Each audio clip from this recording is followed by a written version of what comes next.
Buongiorno, ben ritrovati, siamo nuovamente in diretta e dopo la pausa pasquale riprende anche la conferenza stampa del presidente Luca Zaia dall'unità di crisi di Marghera. Si parlerà ovviamente dell'evoluzione dei contagi Covid, vedremo come è andata questi giorni, ma si parlerà anche di vaccini e di vaccinazioni, ovviamente anche del portale. Oggi il Veneto è in zona arancione, lo vogliamo ricordare, dunque sono consentiti gli spostamenti solo nel proprio comune di residenza e senza ovviamente l'autocertificazione. Coprifuoco dalle 22 alle 5, consumazione vietata all'interno e nelle vicinanze di bar e ristoranti, questo rimane uguale, dalle 5 alle 18 asporto in tutti i locali, dalle 18 alle 22 solo in quelli con la cucina.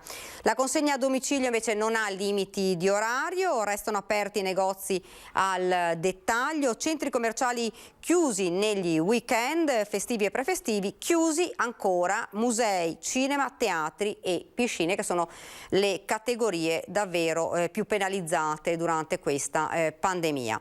Io vi presento invece subito i miei ospiti, il mio ospite che è qui accanto a me, che è Dario Zago, che è il vicepresidente della FIPE, della Confcommercio di Treviso. Buongiorno. Buongiorno a tutti, sì, mi presento, sono Dario Zago, vicepresidente del FIPE Confcommercio di Treviso. Perfetto. E ristoratore. Ecco, è un ristoratore che è un'altra delle categorie penalizzate. Via Skype dovremmo avere Patrizio Bertini, presidente della Confcommercio Veneto. Buongiorno, lo vedo già sullo schermo. Buongiorno a voi. Buongiorno, parto subito con lei. Insomma, ristoratori, baristi rimangono ancora chiusi, è solo l'asporto. Insomma, la situazione che è sempre più difficile, come parlavamo prima proprio con Zago, ci diceva, insomma, molti dei miei colleghi sono veramente alla canna del gas.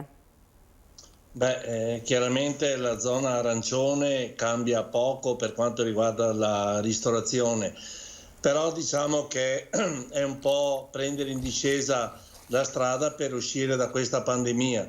Quindi è un passetto avanti, questo speriamo ci porti a arrivare, se non altro velocemente, in zona gialla. Questo sarebbe il nostro obiettivo in questo momento, ma soprattutto noi puntiamo su una cosa: vaccinare, vaccinare, vaccinare.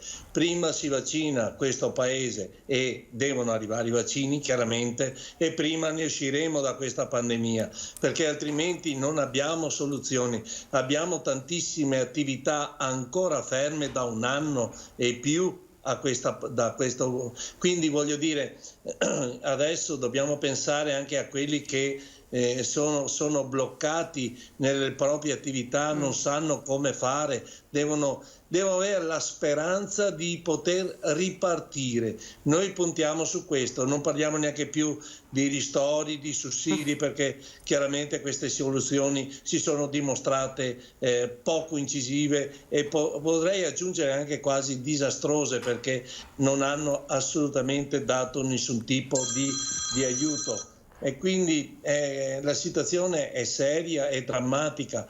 Io mi sto confrontando, non dico quotidianamente, ma quasi, con il presidente Zaia per cercare di dare sempre più vicinanza alle nostre imprese, però dobbiamo farlo assieme. In questa situazione si esce assieme o altrimenti si scrolla tutti assieme. Zago, ristori, nota dolente, ne parlavamo prima. Ma ristori, nota dolente, insomma, diciamo che piuttosto di nulla è meglio ricevere qualcosa. È arrivato qualcosa, sta arrivando qualcosa, col nuovo decreto sostegni adesso c'è il calcolo che hanno fatto, ma circa porteremo a casa un 5-7% delle perdite dell'anno scorso. E diciamo che non sono la soluzione, ecco. Siamo in attesa di aprire. Quello che cerchiamo noi e che vorremmo sentire dal governo è praticamente una risposta, cioè una risposta nel senso una certezza sul quando riaprire e come gestire, perché le spiego, soprattutto attività tipo la mia che lavorano molto con il banqueting, vediamo tipo cerimonie, matrimoni, tutte queste cose qua, non sappiamo più come gestirle, perché abbiamo la disperazione delle persone che ci chiamano anche per i matrimoni, ci chiedono cosa facciamo, spostiamo, come dobbiamo fare, e abbiamo bisogno di qualche risposta. Io confido nella vaccinazione, nella bella stagione e nel buon senso delle persone, e confido appunto in una riapertura a breve. Ecco, Presidente, fino a fine aprile, insomma, il decreto Covid dice che non ci saranno zone gialle, si rimane in arancione e rosso, quindi fino ad aprile rimarrà così la situazione. Speriamo insomma che rimanga così la situazione anche per il Veneto e che rimanga in zona sempre arancione. Però qualcuno dice, se non dovesse cambiare qualcosa, se il governo dovesse prorogare poi questo decreto anche a maggio, alcuni albergatori, ristoratori hanno detto basta, noi comunque riapriamo perché così non possiamo più andare avanti. Penso che sia sotto gli occhi di tutti che ormai le nostre imprese sono al collasso, non hanno più neanche la possibilità né economica ma anche psicologica di poter andare avanti. In queste condizioni sfido qualsiasi imprenditore a resistere, quindi io spero e confido che non fino a fine aprile, ma prima che, se questa curva comincia ad abbassare, venga liberato gradualmente qualche attività. È necessario, perché ormai dobbiamo renderci conto che con questo virus dobbiamo convivere, quindi devono trovare sempre più medicinali per poter contrastare appunto il virus, ma soprattutto vaccinare. Non possiamo più reggere un altro mese, ma soprattutto pensare a maggio, è impossibile. Ecco, fra l'altro, proprio parlando di vaccinazioni, Presidente, ci sarà oggi, probabilmente nel tardo pomeriggio, così lo comunico subito, una riunione tra i tecnici dell'Agenzia Italiana del Farmaco AIFA e il Ministero della Salute in merito ad eventuali ulteriori indicazioni sull'utilizzo del vaccino anti-Covid di AstraZeneca. Per una decisione tuttavia si dovrà attendere ovviamente la decisione anche di EMA, che sarà per giovedì, questo sull'eventuale correlazione tra il vaccino ed eventi trombotici segnalati nei vari paesi. Sappiamo anche che alcuni paesi hanno sospeso o addirittura bloccato AstraZeneca, nel nostro paese ancora no. Si dovrà vedere ovviamente questa nuova riunione sia con AIFA poi con EMA. Certo che, Presidente, si spera che dovesse esserci un blocco con AstraZeneca, insomma è giusto anche perché se non c'è una sicurezza va sospesa, si spera però che questo non rallenti le vaccinazioni. Guardi, io chiaramente non ho le competenze per dare delle indicazioni su questo vaccino, però mi sembra che sia un po' una situazione quasi paradossale. Ci sono paesi che stanno e continuano a vaccinare con AstraZeneca e vediamo che insomma non hanno riscontrato gravi problemi. Parlo dell'Inghilterra perché parliamo di persone, di milioni di persone vaccinate.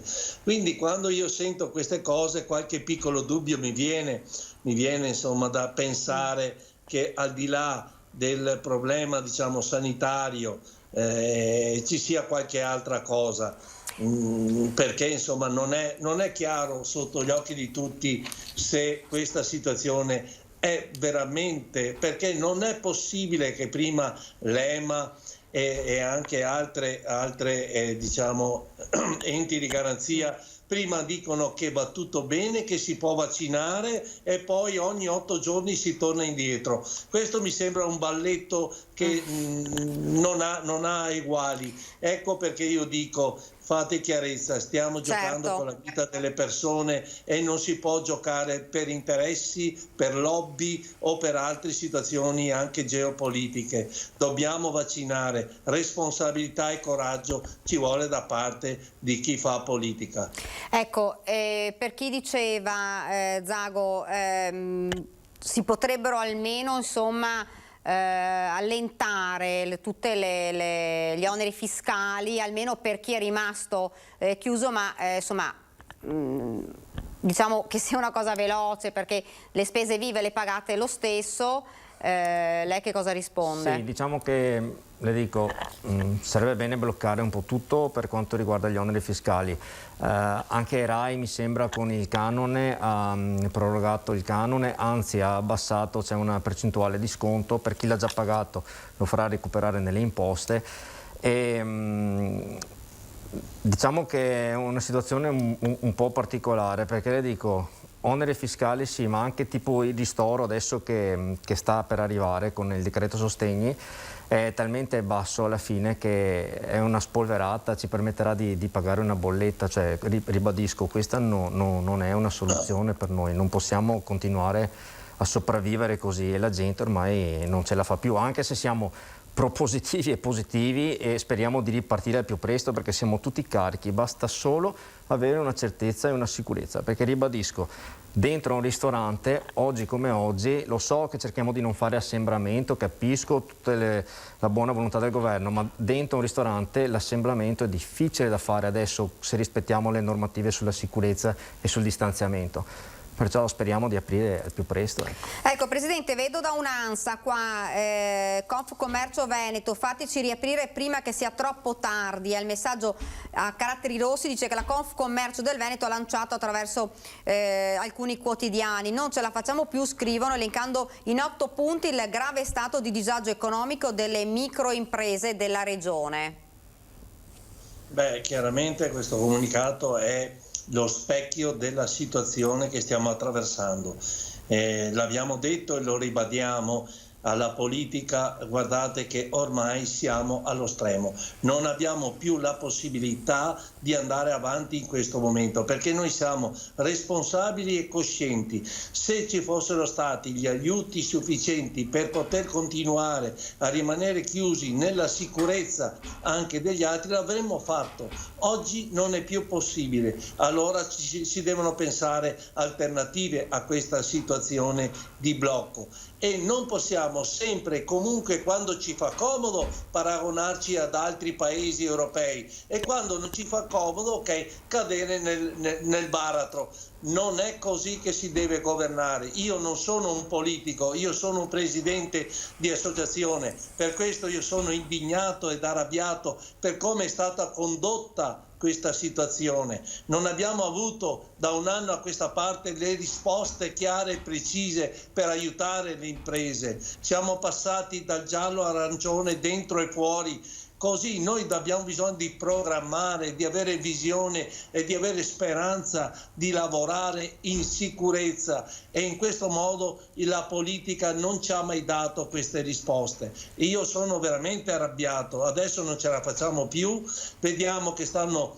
appunto organizzando sempre di più manifestazioni a livello regionale e anche nazionale per testimoniare la nostra grande sofferenza. Il governo deve dare risposte chiare, ma soprattutto deve vaccinare e non possiamo ancora vedere questo balletto che i vaccini non ci sono e i vaccini non arrivano. Altri paesi che stanno correndo molto più veloci di noi stanno già pensando al passaporto sanitario per potersi muovere. Noi invece siamo ancora al palo, bloccati e non sappiamo ancora quando riusciremo a vaccinare la nostra popolazione. Questa è la grande vergogna di questo paese. Ecco Presidente, fra l'altro c'era stata polemica, no, sull'autorizzazione durante le feste pasquali di poter andare all'estero mentre i nostri ristoratori, i nostri albergatori e i nostri, insomma, i locali, i bar rimanevano comunque chiusi. Sì, quello diciamo è stata una boccata d'aria che hanno voluto dare alle agenzie di viaggio, però non tenendo presente che in questa situazione quando tu stai vincolando le persone da muoversi da un comune all'altro e gli dici che possono andare all'estero è veramente una presa in giro. Noi non accetteremo più queste prese di posizioni fatte in questa maniera qua. Qui ci vuole una serietà, un coraggio di gestire questa situazione in maniera decisa ma in maniera anche forte. Abbiamo ancora dei contagi, abbiamo ancora dei morti e questo non possiamo permetterlo come paese, però abbiamo molte attività, ormai parliamo di 400.000 attività chiuse, parliamo di un numero impressionante di nostri collaboratori che saranno lasciati a casa. Questa è la mia preoccupazione, perché il rischio è che diventi uno scontro sociale tra i garantiti e i non garantiti. Questo non possiamo permettercelo. Questo paese non può cadere nel baratro. Questo paese ha bisogno di una guida seria e corretta. Non possiamo più andare avanti così. Risposte chiare e precise, ma fatte con coraggio. La politica deve fare questo, altrimenti deve cambiare mestiere. Zago, si rischia proprio questo? Guardi, concordo con tutto quello che ha detto il Presidente, anzi mi sto proprio leggendo nel pensiero veramente. È dura, è difficile, anche se vedo che il governo tipo adesso sulle casse integrazioni le ha portate avanti anche nella nostra categoria per un 28 settimane dal 1° aprile mi sembra. Vero anche che il governo, visto che ha fatto slittare il blocco dei licenziamenti, cioè qualche segnale c'è, ma a noi non basta, appunto come dice il Presidente, noi abbiamo bisogno di risposte precise e abbiamo bisogno di ripartire e iniziare a lavorare, perché ribadisco, capisco che cercano di evitare l'assemblamento, però devono analizzare più in particolare, secondo me, attività per attività, perché ci sono attività che si sono adoperate veramente moltissimo nel preservare la sicurezza dei propri dipendenti e dei propri clienti, e l'assembramento in primis non c'è e ci sono tutte le sicurezze, dai plessigas ai gel, a tutte le attenzioni necessarie. Ecco, secondo me, fra l'altro, Zago, queste aperture e chiusure a singhiozzo, molti ci dicono, paradossalmente diventano ancora più dannose, perché noi compriamo, acquistiamo i generi alimentari, acquistiamo le bevande e poi siamo costretti a richiudere e ci troviamo tutto Guardi, sta sfondando una porta aperta, nel senso che noi siamo proprio uno di quei locali che già a dicembre aveva deciso che dal 1° gennaio avrebbe tenuto chiuso. Perché? Su esperienza che abbiamo visto del balletto che c'è stato un po' a novembre, dicembre, così, abbiamo visto che se iniziamo a fare apri e chiudi, per mantenere aperta in moto una struttura molto grande, sa che la bolletta e i dipendenti e tutte le spese, i costi fissi sono uguali sia se uno fa 200 coperti che ne faccia 15. Di conseguenza abbiamo detto dal 1° gennaio stiamo chiusi, e noi attualmente siamo ancora chiusi e aspettavamo di riaprire in sicurezza con appunto delle risposte più precise, perché aprire e chiudere alla fine il costo supera, a parte dire supera il guadagno signori, non c'è lo stesso, perché un'attività come la ristorazione, che adesso si sta cimentando con gli unici strumenti che ha, nel senso il delivery e l'asporto, non è un'attività che era strutturata per quel tipo di operatività e non fa guadagno. Fa girare un po' di soldi, però che io faccia liquidità in cassa adesso e dopo devo pagare comunque dopo, mi trovo a fare il buco, perché è un giro di soldi ma non c'è guadagno.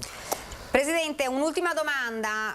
Qualora la situazione non cambiasse, non di molto perlomeno, comunque non si riaprisse e alcune categorie dovessero rimanere ancora chiuse, che cosa farete come Confcommercio? Guardi, mi permetta di dire una cosa, perché sono stati spesi su un anno 160-180 miliardi. Ok, continuano a dare giustamente cassa integrazione perché non hanno una prospettiva di ripartenza. Ricordiamoci che questi sono sempre debiti che dovremo affrontare noi e i nostri figli e i figli dei nostri figli. Quindi in questa situazione drammatica qui o si ha il coraggio di fare le azioni che servono, o altrimenti lasciano che il paese vada dove deve andare, cioè nel senso che chi ha la responsabilità, le regioni, prendano in mano la partita e la governino. Non possiamo più reggere a una situazione di questo tipo qua. Noi come Confcommercio faremo tutte le azioni immaginabili e possibili per essere vicini ai nostri imprenditori, ma in questo momento i nostri imprenditori non hanno solo bisogno di solidarietà, hanno bisogno di risposte chiare e concrete. Ecco perché noi stiamo facendo con le nostre confidi per dare garanzia per aiutare ad avere credito, perché ricordiamoci che noi siamo una categoria a rischio per le banche, e quindi cosa vuol dire? Che quando andiamo in banca perché magari abbiamo bisogno di aiuto per pagare bollette, non per pagare i nostri capricci, la banca ci dice guarda ragazzi, voi avete già usufruito abbastanza, certo, e mi dispiace, ma non è che sono chiuso per colpa mia, e non certo, è che se domani si fallisco perché sono incapace di mandare avanti la mia impresa. Se fallisco o chiudo è perché qualcuno mi obbliga a stare chiuso. Certo. Presidente, intanto io la ringrazio, grazie davvero per essere stato con noi, grazie Presidente, Grazie. buon lavoro. Noi ci fermiamo, la tengo qua invece a lei, noi ci fermiamo per una piccola pausa pubblicitaria e poi torniamo in studio. Vi ricordo che fra poco c'è anche la conferenza stampa del Presidente Zaia.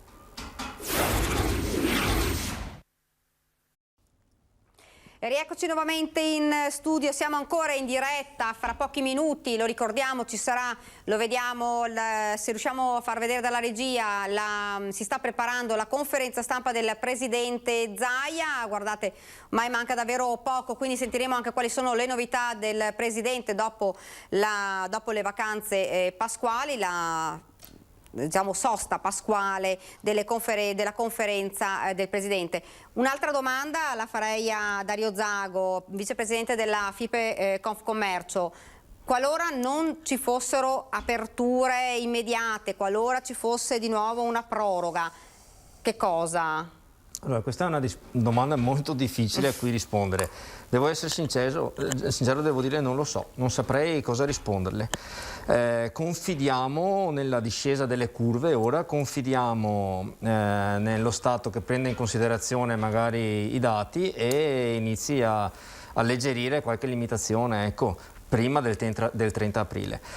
Volevo ricordare che il 13 aprile invece a Roma la FIPE terrà una manifestazione appunto per ribadire tutti questi punti e sarà davanti al Palazzo Chigi e mi sembra che anche la nostra Presidente, anzi sono sicuro che Daniel Sartorato parteciperà e la vediamo se ci ascolteranno, insomma.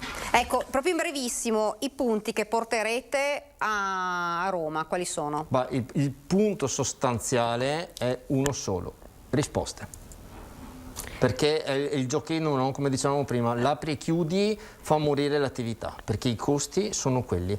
Conviene, le dico come nel caso nostro, fermare tutto, congelare e aspettare. Lei mi ha anticipato, voi come ristorante avete fatto un'altra scelta, non quella di aprire, non quella dell'asporto, perché diceva le spese alla fine sono tante, ma quella di chiudere. Voi siete chiusi da quando? Noi siamo chiusi dal 1° di gennaio, ma le dico, non è per non stare vicino al cliente, anzi spero che i nostri clienti abbiano capito il nostro gesto, ma abbiamo fatto proprio un calcolo matematico. Ci conveneva rimanere chiusi, congelare tutte le spese, trattenere quelle poche risorse che ormai siamo agli sgoccioli e reinvestire nel momento dello start, perché con l'apri-chiudi si rischia di arrivare alla linea dello start e non avere più la risorsa per partire. Che cosa le dicono gli altri ristoratori, i suoi colleghi? Gli altri ristoratori, c'è chi è abbastanza propositivo come noi, c'è chi purtroppo ha bisogno di un aiutino. Cerchiamo anche di sentirci e darci un po' di coraggio, insomma, in questa situazione. C'è chi è un po' disperato, sì, sinceramente sì. Speravate in un'apertura durante questa... vedo il Presidente Zaia, quindi siamo quasi alla conferenza stampa. Ringrazio davvero Dario Zago. Ricordiamo soltanto quando il 13 aprile a Roma. 13 aprile a Roma. Grazie davvero, grazie. Grazie a voi per avermi invitato. Grazie. La linea all'unità di crisi. Buongiorno.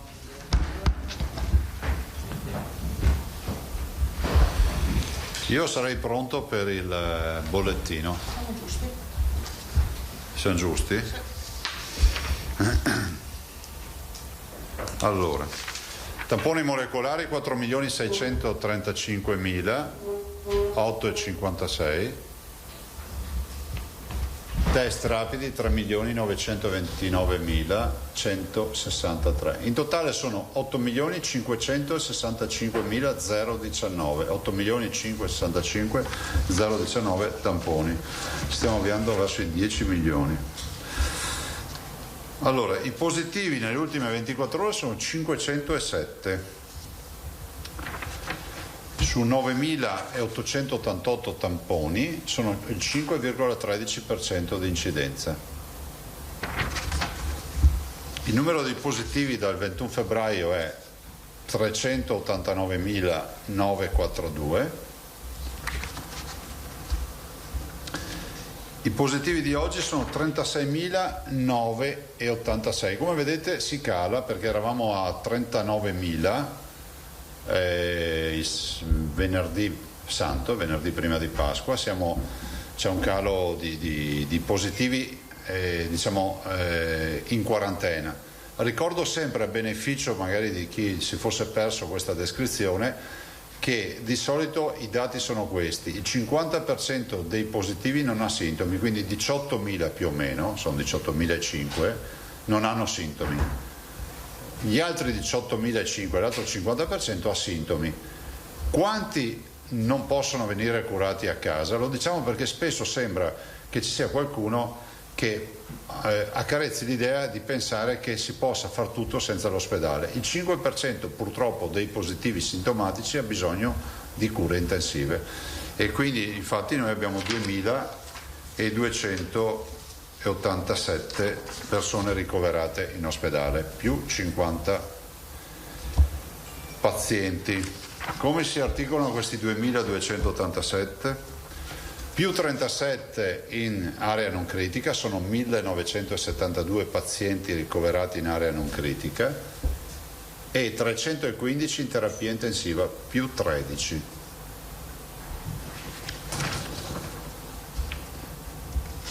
Se sommiamo la terapia intensiva Covid a quella non Covid, vediamo che il totale dei pazienti ricoverati, vedete, sono 2,64 più 3,15, 3 più 2, 5, 3 sono 579. Prego? 579 persone in terapia intensiva. Totale dei morti 10.770 più 15 purtroppo, e totale dei dimessi dall'ospedale ad oggi sono quasi 18.500. Allora, due ragionamenti. Il primo, che da oggi è giornata arancione. Come dico sempre io, non è un gioco a premi, no? Non è che abbiamo vinto qualcosa. Abbiamo avuto due dati che, seppur diciamo ai limiti in zona Cesarini, sia per l'incidenza che per l'R con T, avevamo avuto due dati la scorsa settimana in calo sotto i parametri da zona rossa, di poco, soprattutto l'incidenza, ma siamo sotto. Per dire, il Friuli Venezia Giulia, noi avevamo 1,18 di R con T, 1,12, Friuli Venezia Giulia è sotto l'1, però ancora in rosso perché ha l'incidenza sopra i 2,50. Noi invece avevamo un po' di meno sia sull'incidenza che sull'R con T della soglia stabilita. 2,27 noi avevamo. Allora, cosa voglio dirvi? Voglio dire una cosa, che, e continuo a ribadirlo, la responsabilità gradualmente passa in capo a noi, no? Meno restrizioni, più responsabilità individuale. L'invito a tutti i cittadini non trascurare questa fase, perché bisogna, come si può dire, non si può essere né negativi né positivi, bisogna essere obiettivi quando si parla di cose così serie come il coronavirus. Noi abbiamo 315 persone in terapia intensiva, 315 persone sono sostanzialmente in linea quasi con quelle della prima ondata di marzo, non sono poche, per carità, siamo più performanti nel curarle, abbiamo cure e protocolli diversi rispetto a marzo dell'anno scorso, siamo comunque oggi con un modello di terapia intensiva che non è più quello di marzo dell'anno scorso. Cioè, vi ricordo che se fossimo a marzo dell'anno scorso noi lasceremmo a piedi almeno 100 persone, non riusciremo a ricoverarle, 150 persone in questo momento in terapia intensiva, per dire che ci siamo. Però il virus c'è, perché quando tu hai ancora la presenza del virus e di persone che sono costrette a recarsi ai centri tampone per fare il tampone e troviamo positivi, abbiamo 36.000, quasi 37.000 persone isolate in casa, vuol dire che il virus c'è. Quindi il mio appello è di non abbassare la guardia, ne veniamo fuori, questo poco ma sicuro, e sono convinto che ancora non è, come si può dire, non si è imboccata la via della discesa nelle curve, perché lo si vede, c'è questa altalena, 2 o 3 giorni con cali, poi c'è una ripresa. Adesso non guardiamo questo più 13 di oggi, che dopo 2 giorni di festa possono essere dati caricati, ovviamente è comprensibile, no? Cioè non è, prima si curano le persone, poi si caricano i dati. Però insomma io direi attenzione estrema. Sappiamo che l'età media del contagiato è 54 anni, questo ci dice che abbiamo abbassato l'età media perché avendo vaccinato ovviamente gli anziani delle RSA per primi, avendo vaccinato classi di età diciamo in su, no? Gli over 80, significa che il virus li trova meno ospiti da aggredire, da colonizzare, e quindi è inevitabile che adesso la nostra fascia target sia quella della mia età, no? Cioè l'età media è quella dei 50-54, io non ne ho 54, insomma l'età media. Ovviamente ci sono anche i sessantenni, gli over 60, c'è ancora qualche anziano over, però attenzione che il virus non lascia scampo. Ripeto, su 100 positivi 50 gli vada Dio, non sapranno mai di essere positivi perché non faranno sintomi, l'altro 50% avrà sintomi, e su 100 positivi almeno il 5-7%, dati internazionali che guarda caso noi li ritroviamo nelle nostre condizioni, 5-7% di quei 100, cioè 5-7 persone, andranno in ospedale per cure intensive che vanno da malattie infettive, pneumologie, casco, flussi di ossigeno fino alla terapia intensiva. Ringrazio tutti gli operatori che stanno subendo anche in questa fase un forte stress, perché comunque è uno stress sanitario nelle cure al quale si aggiunge quello delle vaccinazioni. Le vaccinazioni rappresentano la luce importante che vediamo in fondo al tunnel. Lo dico oggi dopo Pasqua e Pasquetta, ai cittadini dico che noi non abbiamo più quei focolai che conoscevamo delle case di riposo, ma soprattutto voglio ricordarvi che non conosciamo la parola focolaio nelle attività, nelle strutture sanitarie. Vi ricordate a dicembre, non solo in Veneto, in tutta Italia quanti focolai ci furono negli ospedali? Questo perché? Perché abbiamo vaccinato, si continua a vaccinare, ormai siamo intorno al 1 milione di dosi, insomma siamo appena sotto il 1 milione di dosi. L'abbiamo superato, abbiamo superato il 1 milione di dosi, abbiamo oggi circa 150.000, più o meno 140.000, scusatemi, sulle 140.000 dosi a disposizione stamattina per le vaccinazioni. Abbiamo avuto ovviamente una flessione nel periodo pasquale che è ragionevole, considerate che Pfizer non c'era più, tanto per dirne una, no? Pfizer siamo arrivati a 0. Cioè già domenica era 0 e adesso abbiamo tanto AstraZeneca e possiamo anche dare i numeri di oggi, quanti ne abbiamo, così avete uno spaccato di quanti ne abbiamo. Grazie. Allora noi abbiamo c'è un bel dato se vi interessa nella tabella, ma questo è proprio il segno che siamo veneti. Vedete, Pfizer c'è scritto meno 6.000 dosi. Uno dice ma cosa è successo? Perché abbiamo qualche d'uno che è bravo e che lo fa fino in fondo, che riesce a tirare fuori la settima dose della boccetta, e allora a noi viene fuori il dato negativo, no? Perché sembra quasi che noi abbiamo fatto più dosi di quelle che avevamo, partendo dal presupposto che sono 6 dosi. Se tu peschi da alcune boccette la settima dose, cosa succede? Che il nostro software dice scusa, qui avete somministrato vaccini che non avevate, e quindi ci dà meno 6.000. Quindi sono 6.000 dosi guadagnate da questa saper fare, come su altri flaconi si pesca anche all'11ª dose. Allora voglio dirvi solo che abbiamo 39.547 Moderna. 39.547? sì, 39.547 e 99.429 AstraZeneca. In totale stamattina all'apertura dei cancelli, per dire, avevamo 132.371 dosi, cioè sommate i due fa 132.371. E arriveranno in settimana ovviamente altre forniture. Oggi avete capito che Pfizer non ne abbiamo, quindi anche qui un'ulteriore frenata per gli over 80, per le comorbidità, per i fragili, per le disabilità, perché anche lì si sta presto a guardare i numeri, ma bisogna sapere anche da dove partiamo. E considerate che noi Pfizer non è che l'abbiamo dedicato a chi non aveva titolo, per cui abbiamo anche questa difficoltà, cioè il vaccino non ce n'è a sufficienza per la nostra capacità di vaccinare. Si va avanti, adesso domani mattina avremo una riunione importante con i direttori, ho chiesto che ci fosse, so che l'assessore ha convocata una riunione alla quale vogliamo partecipare anche noi, per ancora portare alcune idee ancora più performanti nella vaccinazione. Considerate che noi abbiamo adesso mediamente ogni settimana 150.000 dosi di vaccino fino a fine aprile. Se ne arrivasse di più vaccineremo con molta più rapidità, però insomma è verosimile che si chiuda velocemente il giro degli over 80.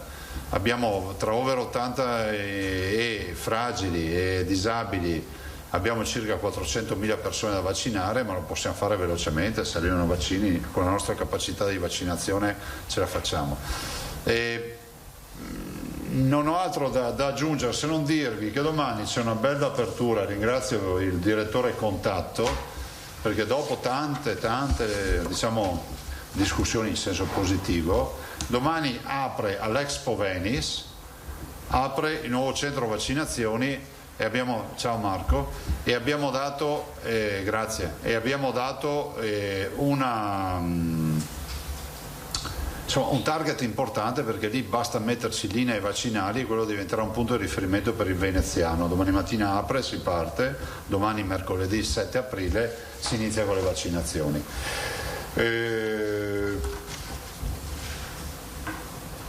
Altre notizie non ce ne sono. E passerei la parola alle domande, prego. Parisi, Tosato, Lanzani. Sì, ho evitato di dirvi dell'apertura delle scuole, ma diciamolo ai cittadini e ai genitori, oggi si potevano già aprire i nido e gli 06. Per quanto riguarda invece le scuole dell'obbligo, si va direttamente da domani, e quindi sono aperte le elementari, le medie, e le superiori sono aperte al 50%, solo le superiori al 50% in presenza, quindi si fa la DAD al 50%, quindi saranno dei giorni in classe e dei giorni a casa in didattica a distanza. Parisi, prego. Presidente, buongiorno. Buongiorno. Ben ritrovate dopo Pasqua. Dunque, per quanto attiene appunto alle scuole, domani il rientro con la didattica al 50% e oggi con i bambini e gli alunni del materno e nido. Di quanta popolazione scolastica, di quanti studenti e bambini stiamo parlando e su un totale di quanti? Questa è la prima domanda. E poi cosa prevede il piano trasporti, se è stato potenziato per il trasporto pubblico locale e in che misura?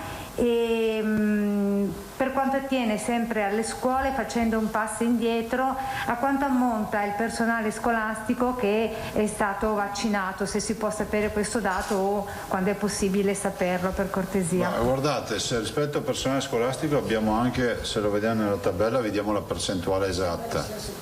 Sì, io mi ricordo appunto 68, una roba del genere. E allora il vicepresidente De Berti ha programmato con le aziende i trasporti per il 50% di DAD, che noi abbiamo fatto anche collaudato. Vi ricordo che con l'apertura di febbraio delle scuole noi siamo partiti subito con i trasporti, con la DAD al 50%. È previsto dal decreto, vorrei ricordare, magari se qualcuno, anche per evitare che qualcuno perda tempo a scrivere robe che poi non stanno in cielo intero, vi ricordo che c'è una legge nazionale che prevede questo, che le superiori in area arancione siano in zona rossa non si aprono in area arancione si aprono con la DAD dal 50 al 75%, via prudenziale, come si fa sempre, si parte col 50%. Per quanto riguarda il contingente totale, posso dire che il dato totale di tutte le nostre scuole a regime è di 700.000 persone con gli operatori. Considerate che di fatto la giornata in cui sono tutti in presenza è da 700.000 persone. Invece dicevamo il personale scolastico vaccinato 68%, 70%? 60%. 60%, perché mancano ancora certamente... 40%. Sì, ma come mai non hanno ancora aderito? Perché Mandrake non esiste.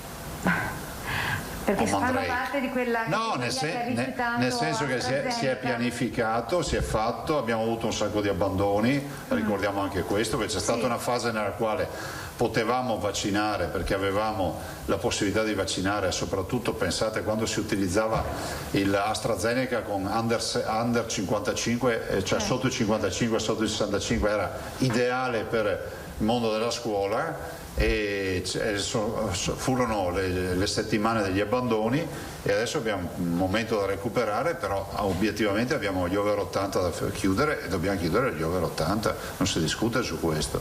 Gli over 80, i fragili, i disabili eccetera, penso che ci sia tutta la comunità d'accordo sul fatto che ci sono delle priorità. In questa fase penso che sia fondamentale mettere in sicurezza un disabile, una persona fragile che ha comorbidità, un immunodepresso o altro.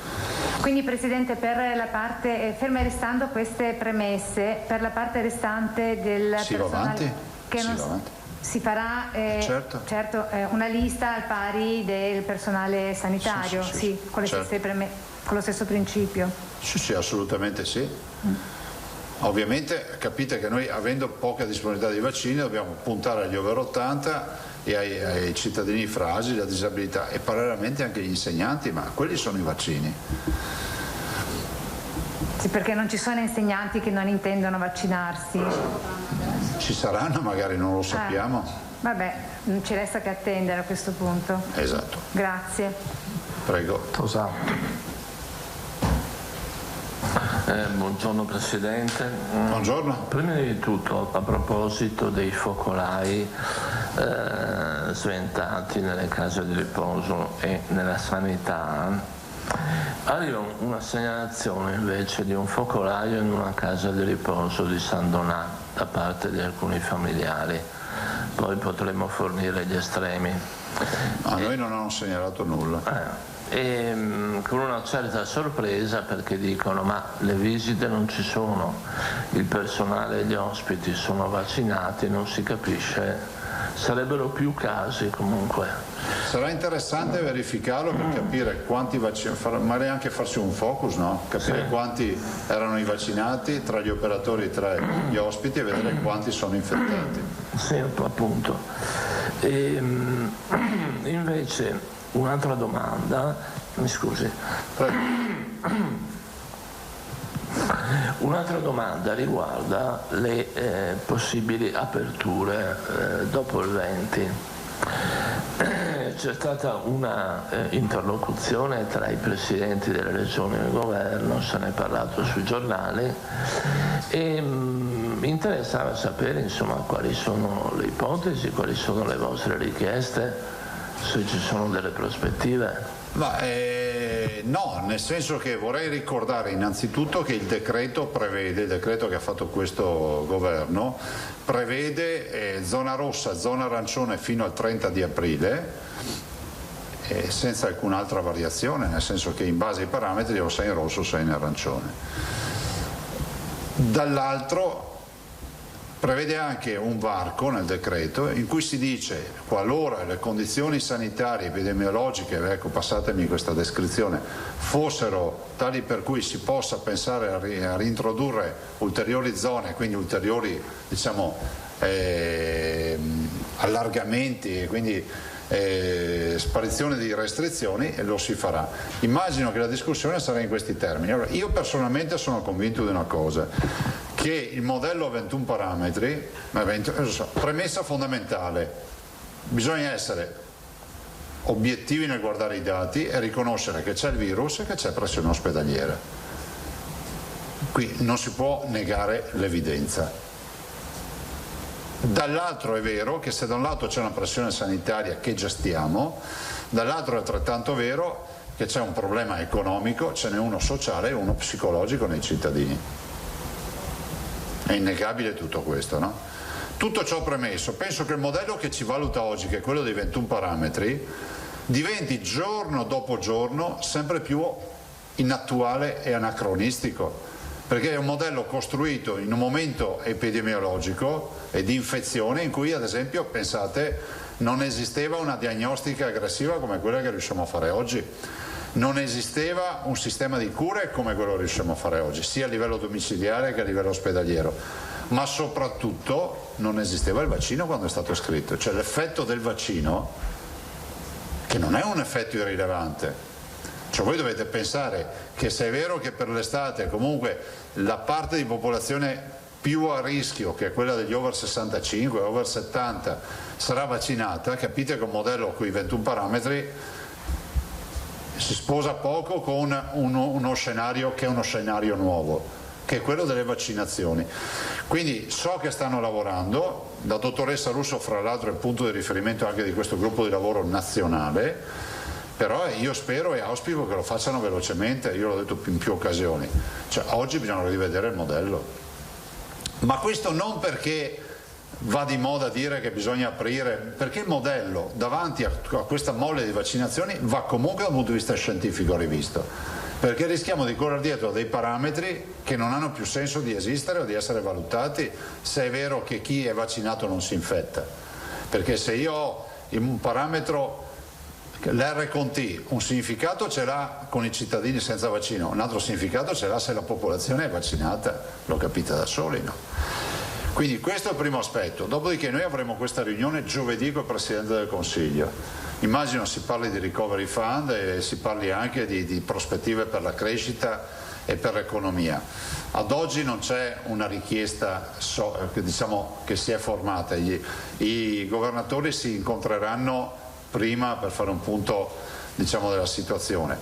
Dico semplicemente che ci vorrà il buon senso di saper dosare, diciamo, la voglia che abbiamo tutti di aprire con quella che è di preservare la salute, diciamo, dei nostri cittadini. Penso che la verità stia nel mezzo, non stia né dalla parte del liberi tutti, ma tantomeno dalla parte di chi dice che bisogna restare chiusi tutti. Insomma, penso che comunque ci voglia una gradualità. Ecco, iniziare con una gradualità sì, e l'avete visto che già passando da rosso a arancione, che non è che possiamo fare i salti di gioia, se siamo ancora chiusi nei confini comunali, vorrei ricordare, abbiamo ancora i ristoranti e bar chiusi eccetera, però abbiamo già iniziato un percorso, no? Se fra una settimana arrivasse il giallo sarebbe un altro percorso, perché si aprono i bar, i ristoranti, si tolgono i confini comunali e così via, però i cittadini devono sempre aver fissa una roba, bisogna vivere in sicurezza, quindi portare mascherina, lavarsi le mani, igienizzazione delle mani e distanza. Quindi oggi non c'è una proposta nello specifico. Filippo? Lei come si immagina l'estate? Libera? Io non sono uno scienziato, gli scienziati sanno sempre tutto, quindi potranno dirci anche cosa accadrà fra 100 anni. Io dico che me la immagino libera perché se mi danno vaccini ci metto insieme il combinato disposto della stagione che comunque ci darà una mano. Guardate, io ho sentito un sacco di dibattiti su queste robe, però ho visto che quando arriva il caldo questo virus si comporta un po' come il virus influenzale, no? Il professor Palucci ha detto che i raggi ultravioletti hanno comunque il loro effetto, ok. Dall'altro però l'estate per i veneti cosa sarà? Sarà, e penso anche per gli italiani, sarà il poter dire che fra 2 mesi, il 21 giugno è estate, giusto?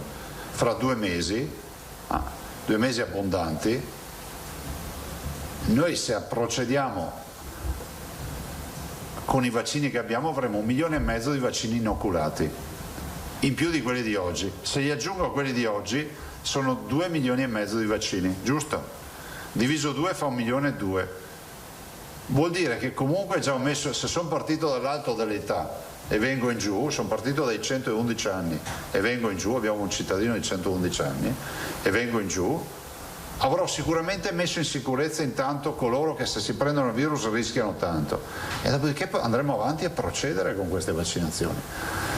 Io penso anche che ci debba essere un nuovo rinascimento per l'economia, perché abbiamo sofferto troppo. Guardate che noi ci trasciniamo una tragedia che è iniziata nel 2008 con il crollo della Lehman Brothers, con le banche. Non è che parto distante, ma vi ricordo che noi abbiamo affrontato i problemi del sistema bancario internazionale, abbiamo vissuto crisi pesanti, pensate al 2009-2011, non c'era lockdown ma l'autostrada era vuota, forse qualcuno non se lo ricorda più che erano spariti i camion dall'autostrada. E poi avevamo iniziato un minimo a respirare e ci è arrivata sta mazzata del coronavirus. Però adesso se abbiamo 209 miliardi e vengono investiti bene per aiutare imprese e occupazione, non per far comprare monopattini o altre monate del genere, ne veniamo fuori, ne dobbiamo venire fuori. Io incontro solo imprenditori che hanno voglia di fare, lavoratori che vogliono lavorare.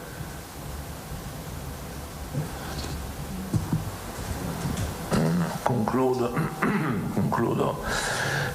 Lei pensa che le regioni avranno un ruolo in questo investimento da recovery? Guardi, le regioni sono solo le uniche realtà che sono in grado di mettere a terra, come si dice, gli investimenti,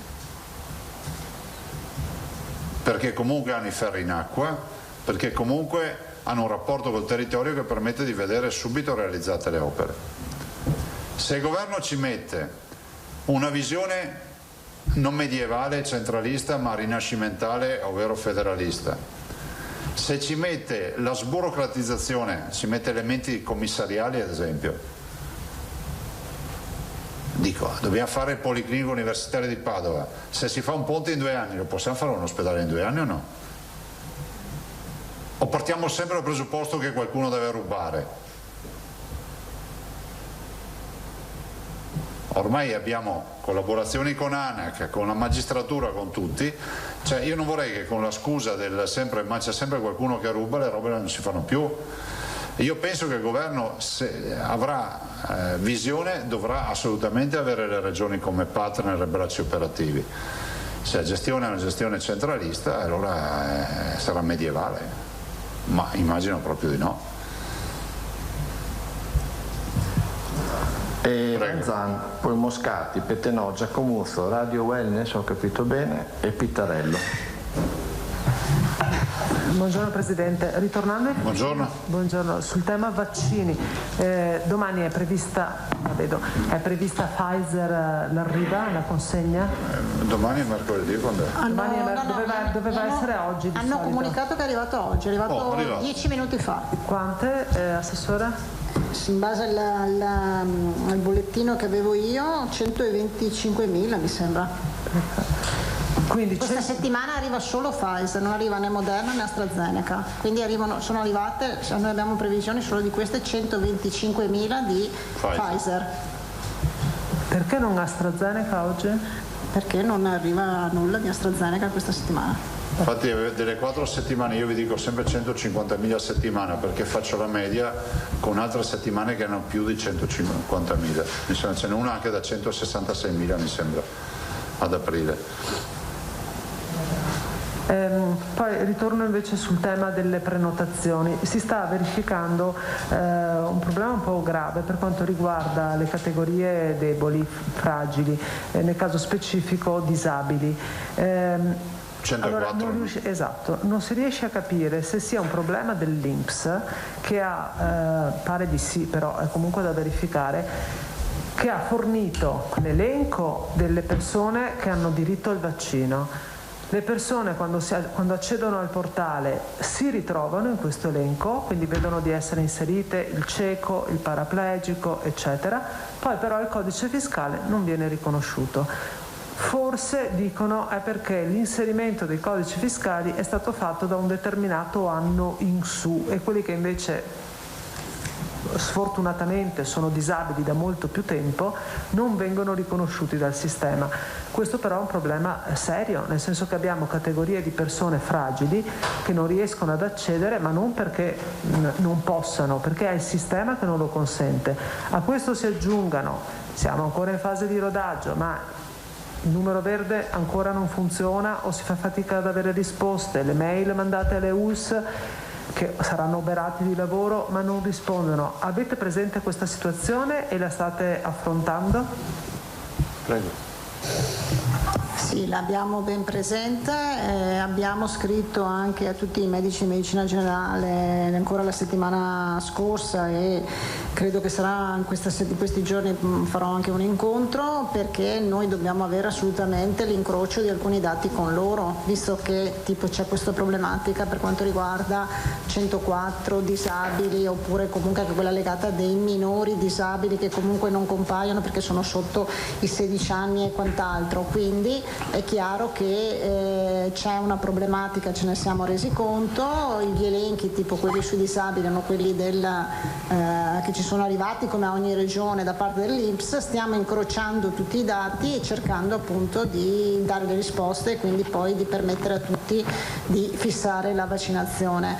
Anche per quanto riguarda i soggetti più fragili, quindi altre categorie, ci sono casi di persone che non rientrano nei famosi 200.000 persone che il SERD ha individuato, quindi il Servizio Epidemiologico Regionale, con codice esenzione. Anche in questo caso stiamo cercando di incrociare i dati, anche grazie tramite i medici di medicina generale che conoscono i loro assistiti, di poter appunto avere delle segnalazioni e poi di permettere a tutte le persone di essere vaccinate. Quindi, Assessore, il consiglio che date a queste persone è quello di non prenotare più, di chiamare il medico di base, di attendere qualche giorno? Che consiglio date? No, ma loro che prenotino nel momento in cui, se riescono a prenotare, nel senso se viene accettato il loro codice, ma se invece dice non rientra tra la categoria dei fragili, di chiamare il medico di medicina generale, di essere segnalato tramite il medico di medicina generale e poi noi provvediamo alla vaccinazione. Quindi la catena sarà paziente, medico di medicina generale, incrocio con l'ULS, con la regione e prenotazione. Alda, domani mattina abbiamo comunque una riunione su questo, quindi saremo ancora più precisi. È un problema che non abbiamo solo noi però, perché io mi sono confrontata con i miei colleghi, ce l'hanno un po' tutte le regioni, perché purtroppo nelle categorie dei cosiddetti fragili ci sono tante persone che oggi non hanno un riferimento perché sono soggetti di un'esenzione eccetera, quindi è chiaro che in quel caso lì dobbiamo andare a ricostruirli. Io sono convinto che dovremmo inventarci qualcosa sempre con lo stile della pietra focaia. Cioè, se non funziona, se il mondo digitale non riesce a intercettare un disabile, bisogna che noi riusciamo a inventarci un sistema con le chiamate libere. Ci stiamo pensando.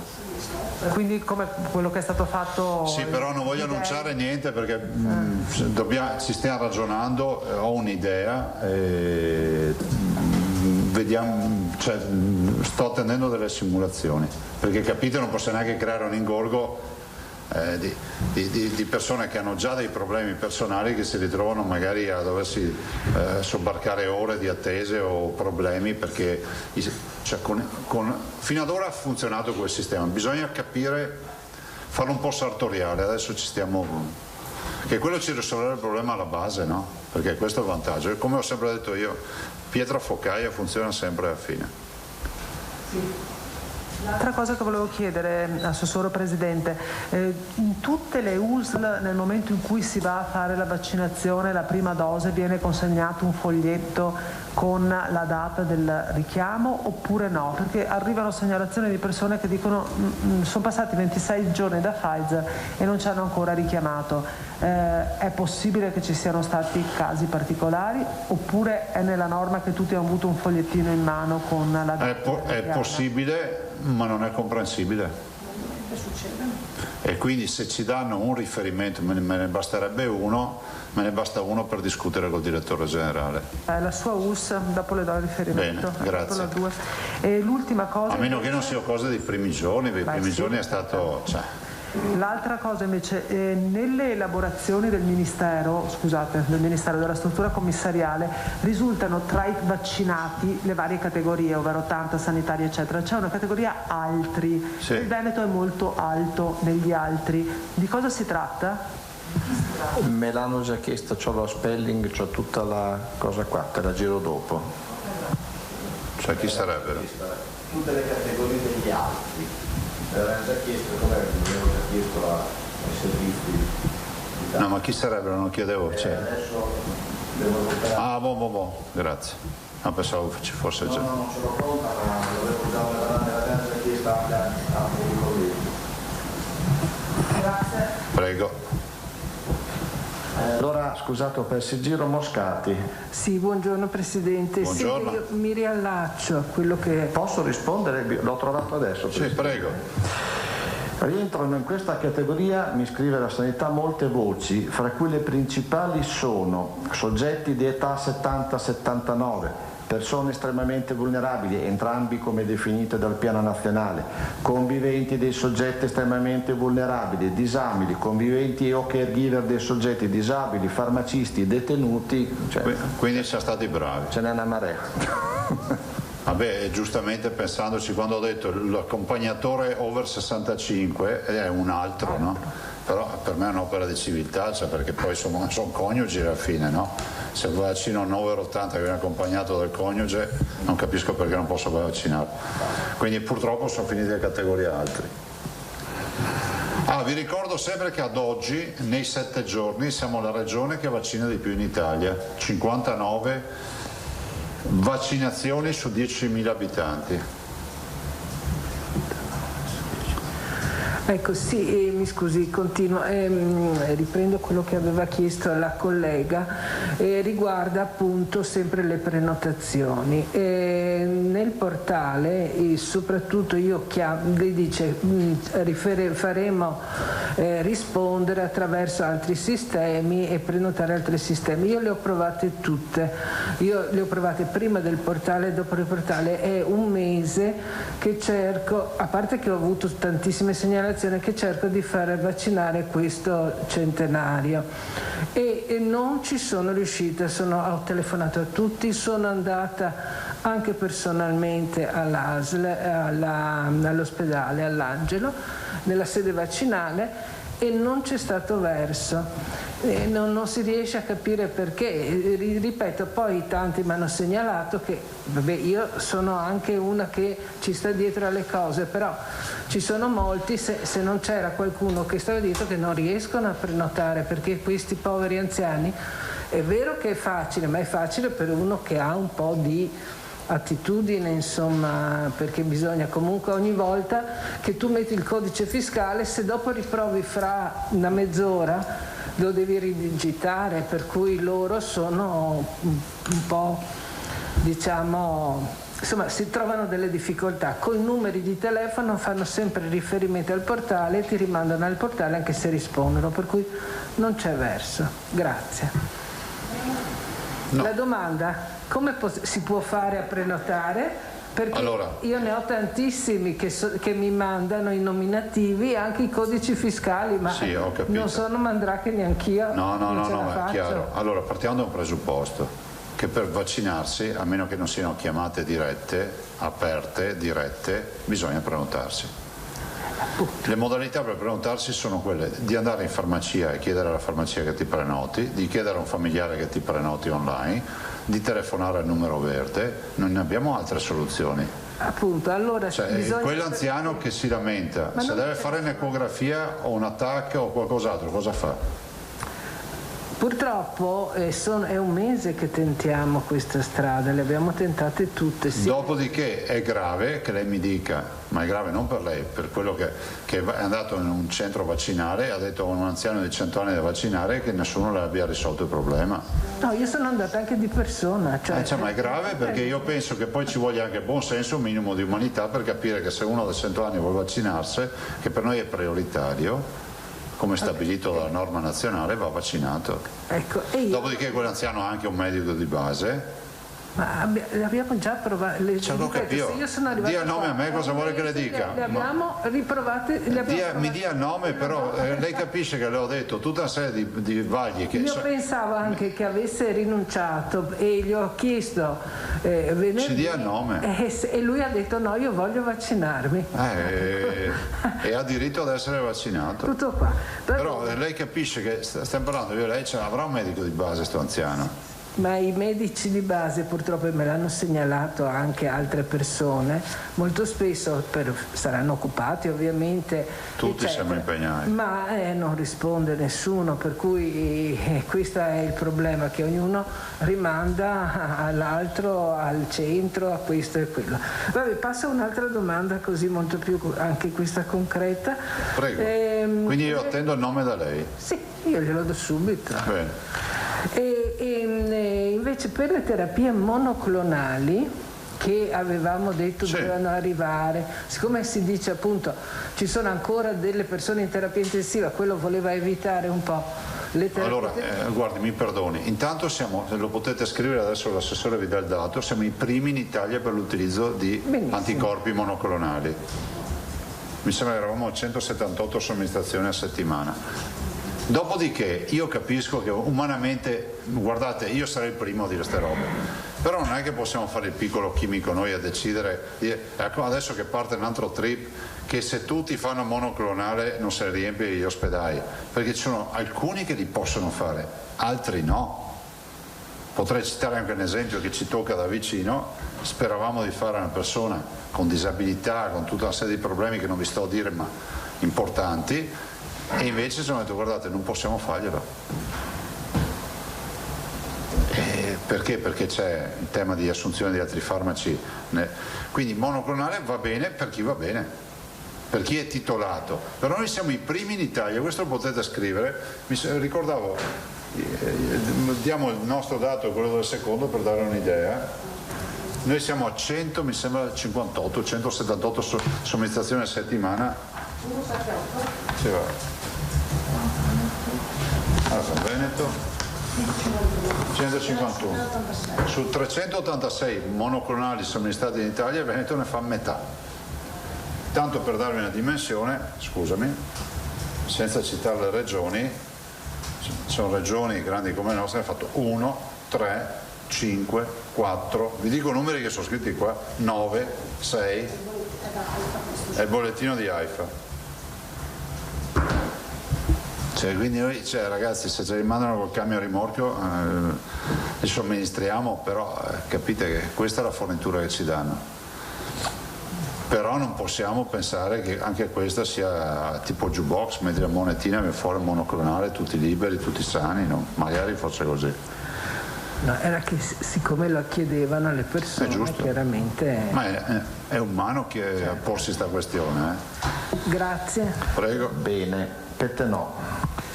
Buongiorno Presidente. Buongiorno. Torniamo sulla questione vaccini. Lei sa bene che ci sono stati dei problemi in questi giorni in alcuni centri vaccinali che hanno avuto ripercussioni e polemiche. Scusa, ma quali problemi? In quali centri? Ci sono stati a Verona che sono stati rimandati via perché situazioni contingenti anche all'arrivo dei vaccini. Ecco. E al rapporto, io volevo chiedere, rispetto al rapporto ULSS-Regione sul piano vaccinazioni, come intendete andare avanti? Lei ha detto che domani avrete un incontro, una verifica, come pensate di affrontare appunto anche nelle prossime settimane, quando si spera che i vaccini possano aumentare come arrivi e perciò pianificare un lavoro che sarà ancora più massivo verso la popolazione? Noi continuiamo a fare in modo che la nostra macchina vaccinale resti ancora tra i primi, se non la prima in Italia per vaccinazioni. Prova ne sia che i numeri ci dicono che noi non facciamo un magazzino. Dopodiché, circa l'aspetto di Verona, l'assessore ha chiesto proprio questa mattina una relazione dettagliata al direttore generale, perché anch'io quando ho visto questo dato che circa 1100 persone sono state rinviate a casa perché non c'era più Pfizer, dico che 1100 dosi, averlo saputo, Luca o la Manuela o chiunque le trovavamo ci sono anche i prestiti tra regione, insomma li abbiamo fatti noi, non capisco, ma c'era il commissario nazionale che potevo chiamare personalmente, quindi anch'io evito di dire i commenti che ho fatto, ma per me è incomprensibile. È incomprensibile perché 1100 dosi comunque si dovevano trovare, in una maniera o nell'altra si trovavano. Noi l'abbiamo scoperto a cose fatte, perché qualche cittadino ce l'ha segnalato.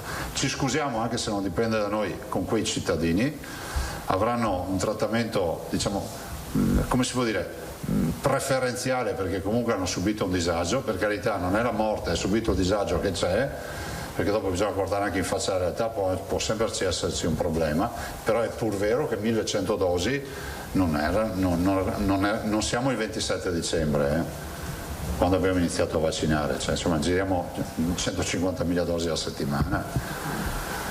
In ogni caso, rispetto appunto al rapporto del piano vaccinale con le USL, saranno sempre le USL a farsi carico del piano vaccinale con un coordinamento regionale anche nelle prospettive future, sì. Rispetto alla piattaforma e al numero verde, eccetera eccetera? Assolutamente sì, perché il piano vaccinale ha delle linee guida generali regionali e poi diventa un abito sartoriale nel territorio, perché c'è chi ad esempio ha già ultimato delle categorie vaccinali e amplierà ad altre, per cui è ovvio che è fondamentale che la ULSS gestisca le sue categorie vaccinali con la gestione del portale.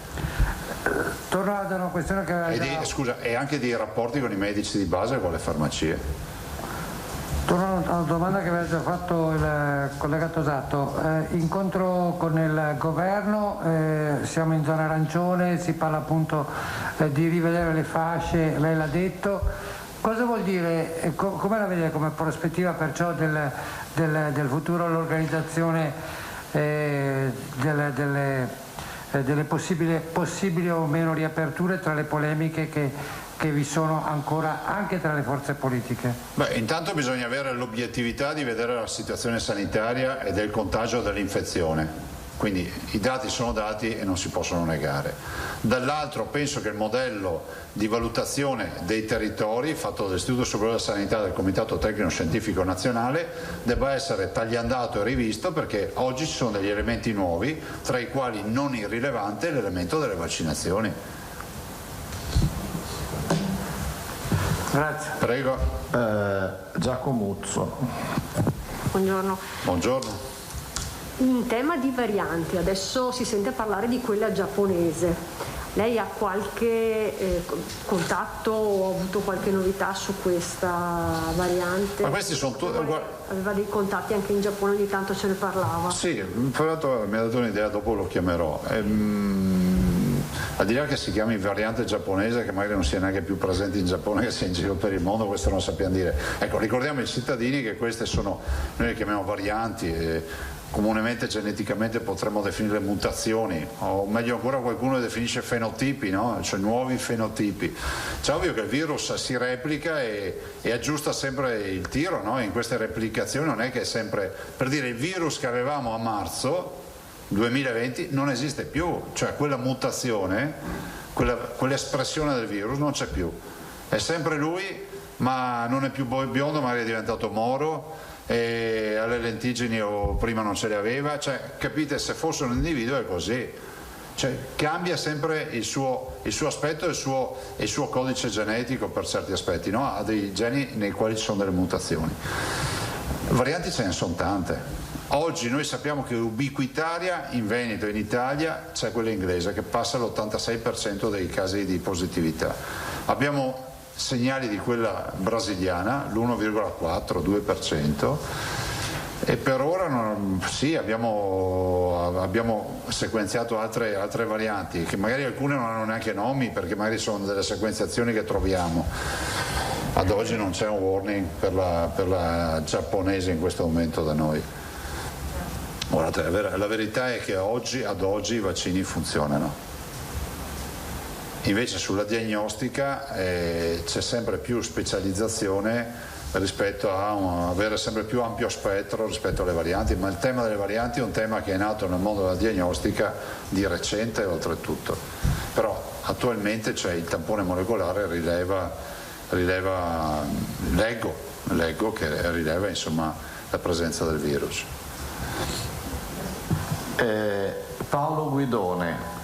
Buongiorno Presidente. Buongiorno. Allora, in questi giorni molti virologi, soprattutto quelli che vanno in televisione nei canali nazionali, si sono detti assolutamente contrari alla riapertura delle scuole, in assoluto, proprio in modo molto netto. Ecco, volevo sapere qual è la sua opinione su questo e come si concilia questa opinione dei virologi con la richiesta invece molto forte che viene dagli studenti, dai genitori e anche dagli insegnanti di archiviare quanto prima la didattica a distanza. Guardate, tanto le scuole sono aperte in virtù di una legge, perché il decreto legge è una legge in Italia fino a prova contraria, quindi non c'è discrezionalità, primo. Secondo aspetto, è innegabile, e lo dice uno che ha aperto forse tra i pochissimi a livello nazionale le scuole con un mese di ritardo, noi abbiamo aperto a febbraio. È innegabile che la didattica a distanza e la scuola non in presenza e tutto quello che è accaduto, pensate soprattutto alle superiori che sono sfiancate da un anno ormai di questo saliscendi, abbiano lasciato qualche segno. Non parlo poi del mondo della disabilità, dove i progressi sono stati tutti divorati dal fatto di non poter più avere la scuola in presenza, ad esempio. Molti genitori ci segnalano questo. Dico anche, è una roba delicata, però che sono aumentati anche i fenomeni di autolesionismo. Questo è un altro aspetto fondamentale. Allora io penso che noi abbiamo il dovere di porci la questione. Lo dice uno che ha sempre sostenuto che tutta la letteratura scientifica sostiene che l'assembramento scolastico, cioè mettere 20 ragazzi in un'aula chiusa per 5 ore, non sia come stare nel prato da soli a fare il picnic. Ma perché stiamo parlando di un virus? Dopodiché gli scienziati devono mettersi d'accordo con gli scienziati, perché io ricordo che a fine dicembre ci hanno detto dovete aprire le scuole perché è l'ultimo dei problemi che avete. Fortunatamente internet lascia traccia, quindi si mettano d'accordo tra di loro. Ecco, un'altra cosa, sempre a proposito di scuola, insomma ci sono dei dati che dicono che a causa della DAD c'è stato un forte abbandono scolastico. Il Veneto ha intenzione di affrontare questo tema dell'abbandono scolastico e se sì, come? Non ne so nulla. Noi siamo sempre a disposizione perché la scuola per noi è il faro sociale della società, cioè il nostro investimento migliore, no? Tutti parlano è banda larga, e strade, e ambiente, se non c'hai i ragazzi sui quali investi è inutile che parli di altre robe. Però il tema abbandono scolastico io non ho visto dati freschi del Veneto che dicano questo, quindi devo vedere i dati. Ok, grazie. Prego. Tu lo sostituisci la cava? Sì. Bene. Benvenuto. Pittarello e Bonet. Buongiorno. Buongiorno. Mi collego a due casi detti in precedenza.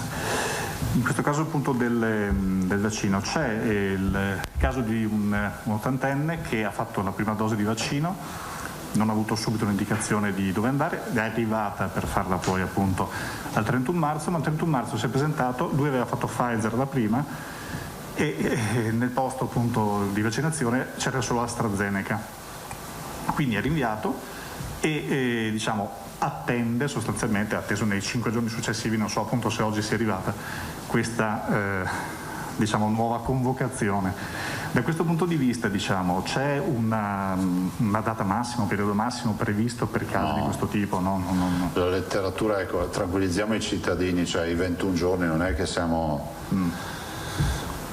Cioè, la letteratura, pensate che addirittura su AstraZeneca c'è l'ipotesi dei 120 giorni e quindi c'è tutta una letteratura su questo. Addirittura abbiamo scoperto strada facendo che più si dilata il periodo, parlo di AstraZeneca, più si dilata la finestra tra la prima e la seconda dose, più alta è la risposta anticorpale.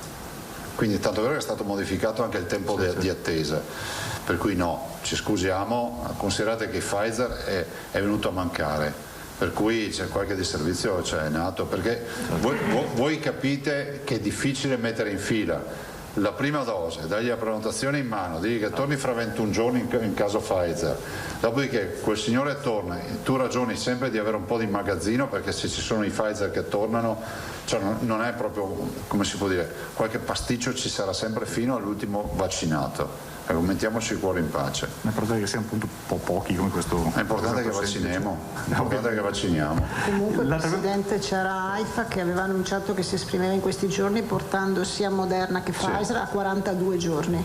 Quindi raddoppiamo.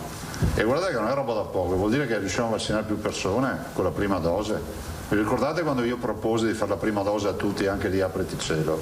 Tu hai parlato di virologi, apriti il cielo. Come quando ho detto che per fare l'iniezione non ci vuole una laurea. Io non sapevo che ci fossero animi così suscettibili in giro per l'Italia. Cioè, ve lo ripeto che per fare un'iniezione non ci vuole la laurea.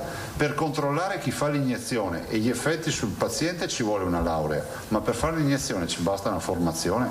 Adesso fare una polemica anche su una roba così mi pare proprio un'esagerazione. E quindi vi confermo che per fare un'iniezione non ci vuole la laurea. Per fare l'anamnesi prima, la verifica del paziente e poi controllare gli effetti ci vuole una laurea e un medico, e non si discute su questo. Ma non penso di aver detto una bestialità che per fare una puntura, la chiamo puntura così ci capiamo, ci vuole una laurea, se no dobbiamo togliere le siringhe e dare le mani ad un sacco di gente in giro, perché non sono tutti laureati quelli che fanno le punture, anzi la stragrande maggioranza. Madonna. L'altra cosa invece riguarda il piano trasporti di cui ha già accennato prima. Ho visto che si è scomodato, cioè il mondo intero si è scomodato. Per una siringa. La mia portinaia era bravissima. No. Prego? In che senso? Ma no, cioè. Io ho semplicemente fatto una considerazione, che se vogliamo fare tante iniezioni velocemente dobbiamo avere più operatori che vaccinano, ma è quello che stanno facendo in tutti i paesi. Cioè qua noi stiamo pettinando le bambole, no? E gli israeliani fanno i vaccini all'Ikea e li fanno nei pub offrendo anche la bibita a chi si fa ai giovani che si fanno il vaccino. No, dico, cioè, che sarà un punto di equilibrio in mezzo, no? Se l'assessore Lanzarè magari desse il buon esempio praticando una iniezione con tutti i crismi. No, sapete, io vi dico la verità proprio perché siamo tra quattro amici e nessuno ci ascolta. Io avevo anche pensato di presentarmi al centro vaccinale a fare le iniezioni, però poi ho pensato, c'ho una laurea, smentisco me stesso o no? Ma comunque se mi arruolassero a fare iniezioni andrei, cioè, mi piace anche, per cui... No, ma penso che potremmo fare una giornata di volontariato con le iniezioni. No, questa non è. No, ma sì, ma anche per dare un segnale, insomma, guardate, io non volevo, a parte le battute, non volevo urtare la suscettibilità di nessuno, però confermo, insomma, ho detto quello che penso e che è quello che pensiamo tutti, ma non volevo assolutamente, come si può dire, mettere in discussione il fatto che la professione del medico è cruciale nella nostra società, ma non può fare la puntura, questo è poco ma sicuro. Qualcuno mi ha telefonato e ha detto hai messo in crisi un settore intero, porca miseria, con le punture. Pitarella è concluso? Sì, velocissimo sul piano trasporti. Sì. Quello che avevo indicato prima, c'era una cifra perlomeno anche spannometrica su quel 50% di mezzi in più. Sì, ve l'avevo andata, ma io non sì, c'era. Andate a vedere quello che abbiamo detto a febbraio quando abbiamo aperto lo stesso modello. Recuperiamo, grazie. Casomai facciamo fare, Carlo, alla vicepresidente un comunicato e vi dà tutti i numeri così avete i pezzi fatti. Grazie.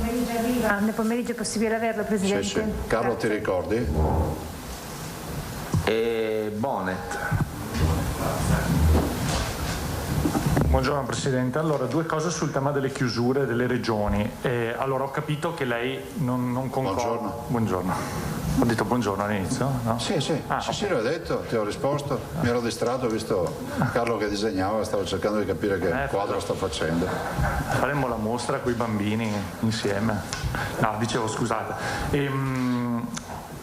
Ho perso il filo. Ah sì, le regioni. Ho capito che lei contesta il metodo, diciamo così, i 21 parametri, no? Cioè il percorso di arrivo. No, dico che va tagliandato, non lo contrasto. Cioè.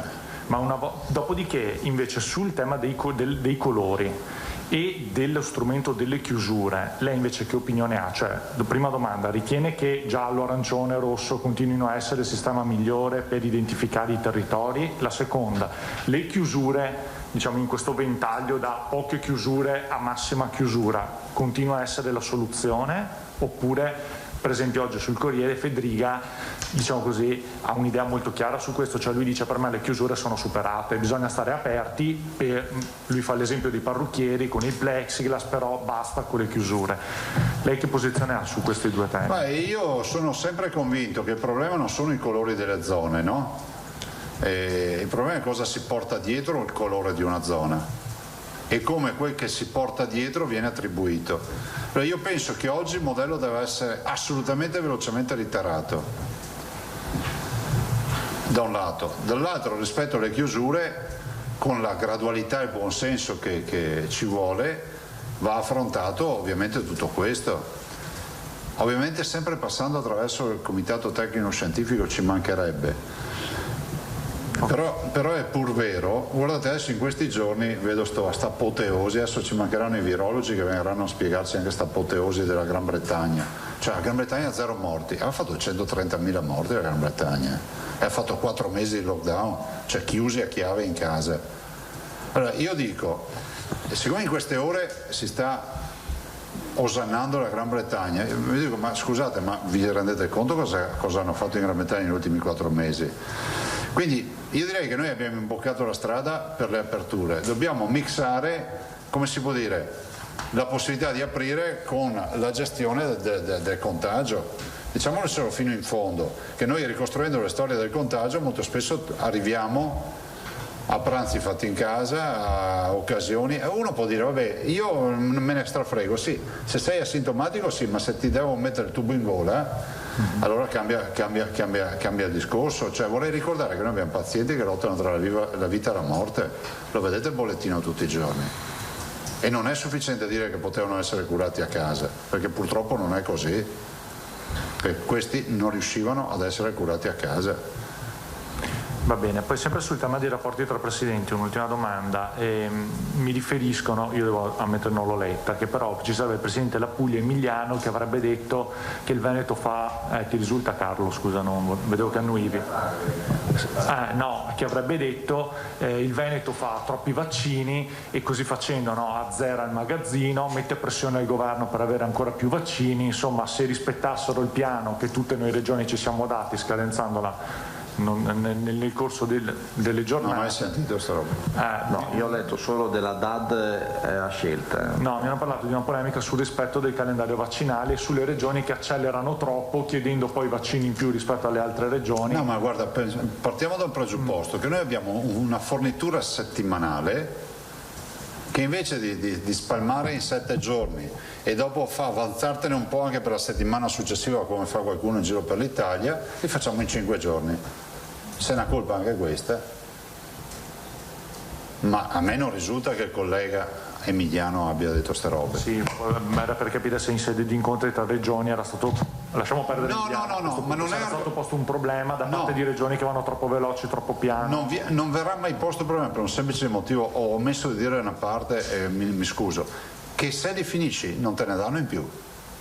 Per cui non è che vuoi portare via i vaccini a qualcun altro, premesso che sarebbe anche logico che se qualcuno corre di più deve avere di più, però quindi uno a casa sua decide se fare i vaccini diciamo in maniera tranquilla oppure spingere. Io credo che se noi spingiamo adesso, quando arriveranno i vaccini abbiamo già una macchina potente. Se invece andiamo avanti pian piano, con calma, tanto non c'è problemi. Vi ricordate quando facciamo i compiti d'estate da bambini, da ragazzini? Io li facevo sempre, gli ultimi 10 giorni avevo sempre una montagna di compiti da fare prima dell'apertura delle scuole. Qualcuno era più furbo e se li diluiva. Io avrei concluso, salvo Banzana ancora, Tosato, altri? Una precisazione, Presidente, al di là dell'incontro che avrete con il Premier giovedì, sì, importante, venerdì però È confermato l'eventuale cambio di colore, cioè non c'è scritto da nessuna parte che siamo arancione. Speriamo non ci sia, perché possono solo diventare rossi. Appunto, voglio dire, cioè, non c'è scritto. Noi questa settimana avremo un altro verdetto, sì. Potremmo restare arancioni oppure no, quindi esatto. La rivisitazione del modello da lei auspicato non è immediato. Non è immediatissima, però ho visto già del materiale. La Russo mi diceva questa mattina, la dottoressa Russo, che hanno fatto riunioni sia sto fine settimana, ne hanno una anche oggi pomeriggio, poi dipende quanto veloce va. Non sarà esecutivo, immagino, per venerdì, ma sentite, questa potrebbe essere, se gestita bene, se fatta bene, l'occasione per aprire in maniera sicura, in sicurezza, modificando il modello però. Del resto ricordo sempre che, che nel decreto legge c'è scritto che se si modificano i dati epidemiologici si valutano le aperture in sintesi. Quindi non è una novità solo della politica, lo ha scritto anche il Consiglio dei Ministri nella sua legge. Va bene? Tosatti, chiudiamo. A proposito del recovery, che so starle a cuore, lei non crede che ci siano di fatto regioni pienamente in grado di attuare la loro parte del recovery ed altre invece alle quali sarà bene non affidare un centesimo, altrimenti finirà come già sappiamo? Einaudi diceva che ognuno dovremmo dare l'autonomia che si spetta. Ok. Così non fa il titolo. Lei si candiderebbe ad usare la sua quota di recovery? Anche il debito pubblico. Anche il debito pubblico? Sì, purché ci diano l'autonomia. Sa che ho come l'impressione che dopo le grandi speranze dal governo Draghi il Veneto non riesca a cavare un ragno dal buco. Sa perché glielo dico? Perché? Al di là della battuta, sì. Mi sembrava che ci fosse un'interlocuzione avviata con il governo precedente sull'impiego effettivo dei vaccini non utilizzati, cioè si era detto chi ne sta usando di più diamogliene di più, non lasciamoli in magazzino. Però magazzino, hai ragione, ma il magazzino non ce n'è più. E il magazzino non ce n'è più? No, cioè ci può essere chi come il Veneto se li fuma man mano arrivano, no? Ma c'è qualcun altro tira un po' di meno, ma alla fine non ci sono magazzini. Cioè dai dati che ho visto magari ci può essere una regione come è accaduto a noi, cioè sai la settimana che c'è un guaio, non riesci a far girare la macchina complessa, 1300 persone schierate per vaccinare in Veneto. E comunque guardate, noi coi cittadini chiediamo solo comprensione, perché è una macchina vaccinale, guardate, mi ricordo, cito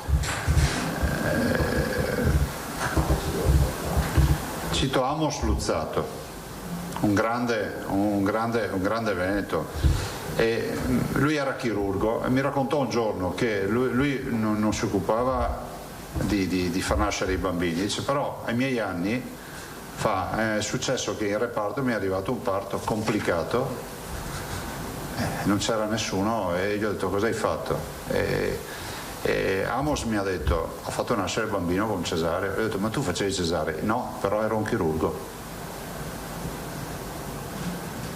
Cioè il senso è questo, cioè noi poi alla fine cerchiamo, cosa voglio dire, noi non siamo stati formati per fare la più grande campagna vaccinale del mondo, non siamo stati formati per occuparci di una disgrazia che si chiama virus, Covid, coronavirus, però siamo qui a governare.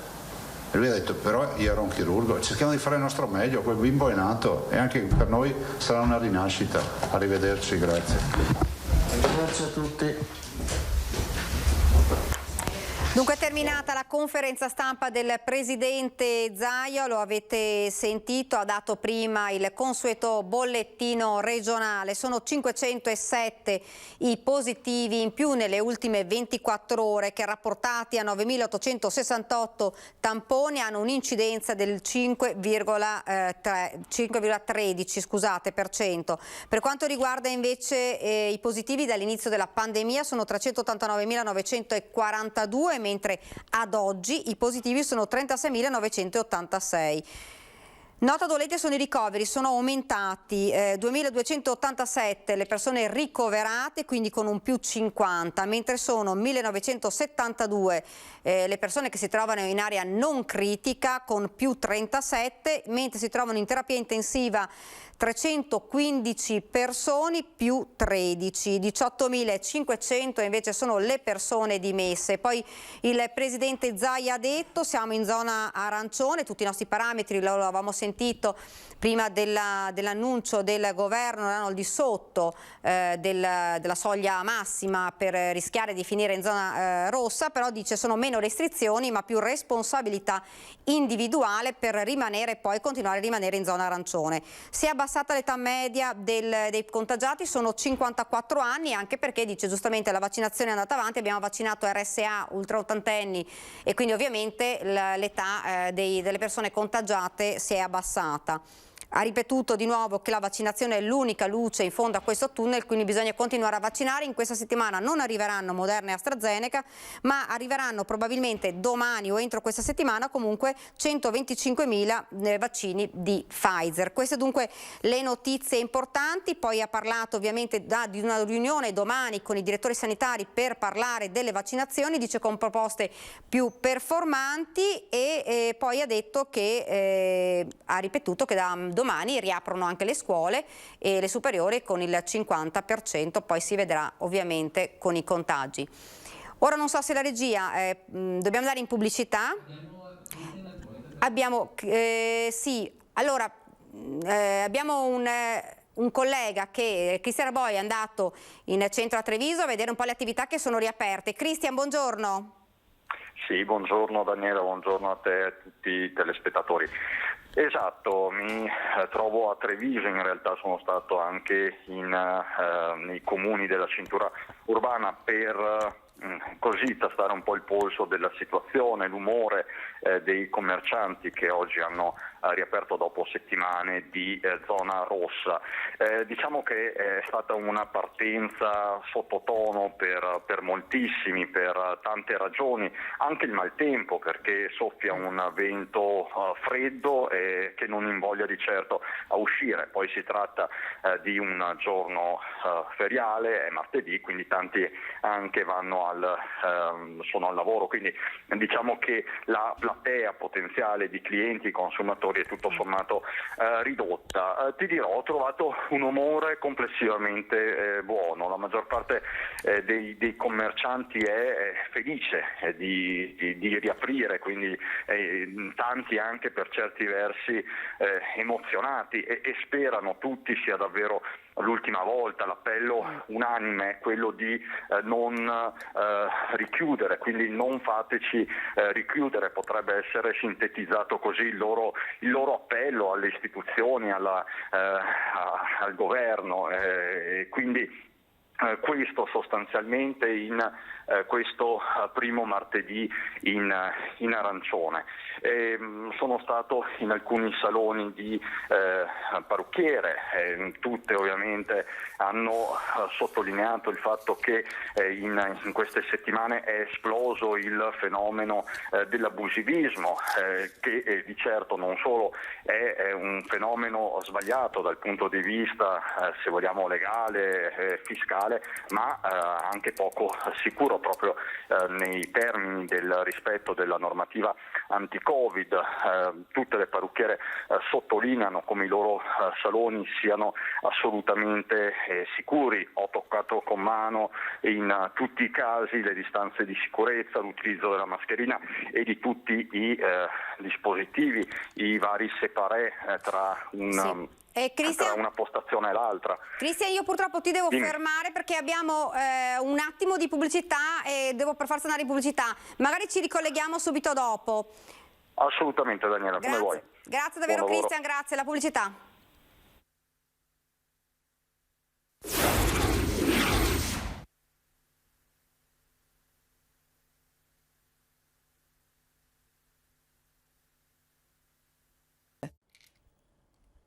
Siamo tornati nuovamente in studio ed ora vi presento subito l'ospite che è qui con me. Si tratta del dottor Nicola Micheletto, direttore dell'unità operativa complessa, infanzia, adolescenza, famiglia e consultorio distretto di Pieve di Soligo. Buongiorno. Buon pomeriggio. Dunque, parliamo subito del fatto che voi vi occupate del servizio infanzia e adolescenza, ma anche del consultorio dell'azienda sanitaria. Intanto di che cosa vi occupate? Allora, l'unità complessa è divisa fondamentalmente in due servizi. Il servizio per l'età evolutiva, che si occupa dei problemi dei bambini, dei ragazzini e dei ragazzi dai 0 ai 18 anni fondamentalmente, sullo sviluppo quindi, e il consultorio familiare, che è un servizio che in qualche modo è nato per la donna, per la coppia e per la famiglia. Ecco, io intanto ne approfitto anche per dire ai telespettatori che se volete fare una domanda al dottor Micheletto, che è uno psicologo, lo annuncio perché magari qualcuno fa domande sulle vaccinazioni e non è questa la sede perché è un altro tipo di settore, lo potete fare allo 0422 1628 332, ve lo ricordo, 0422 1628 332. Ovviamente durante questa pandemia tutti i servizi sono stati rivoluzionati perché c'è stato il lockdown, perché comunque non si poteva uscire. Che cos'è cambiato in quest'anno e mezzo? Allora, ovviamente un po' come tutti noi siamo stati un po' travolti da questa ondata di piena e fondamentalmente i nostri servizi sono servizi centrati sulle relazioni, quindi sulla necessità e opportunità di vedere direttamente le persone. Dobbiamo costruire con loro delle relazioni, dei rapporti, costruire dei percorsi condivisi, eccetera.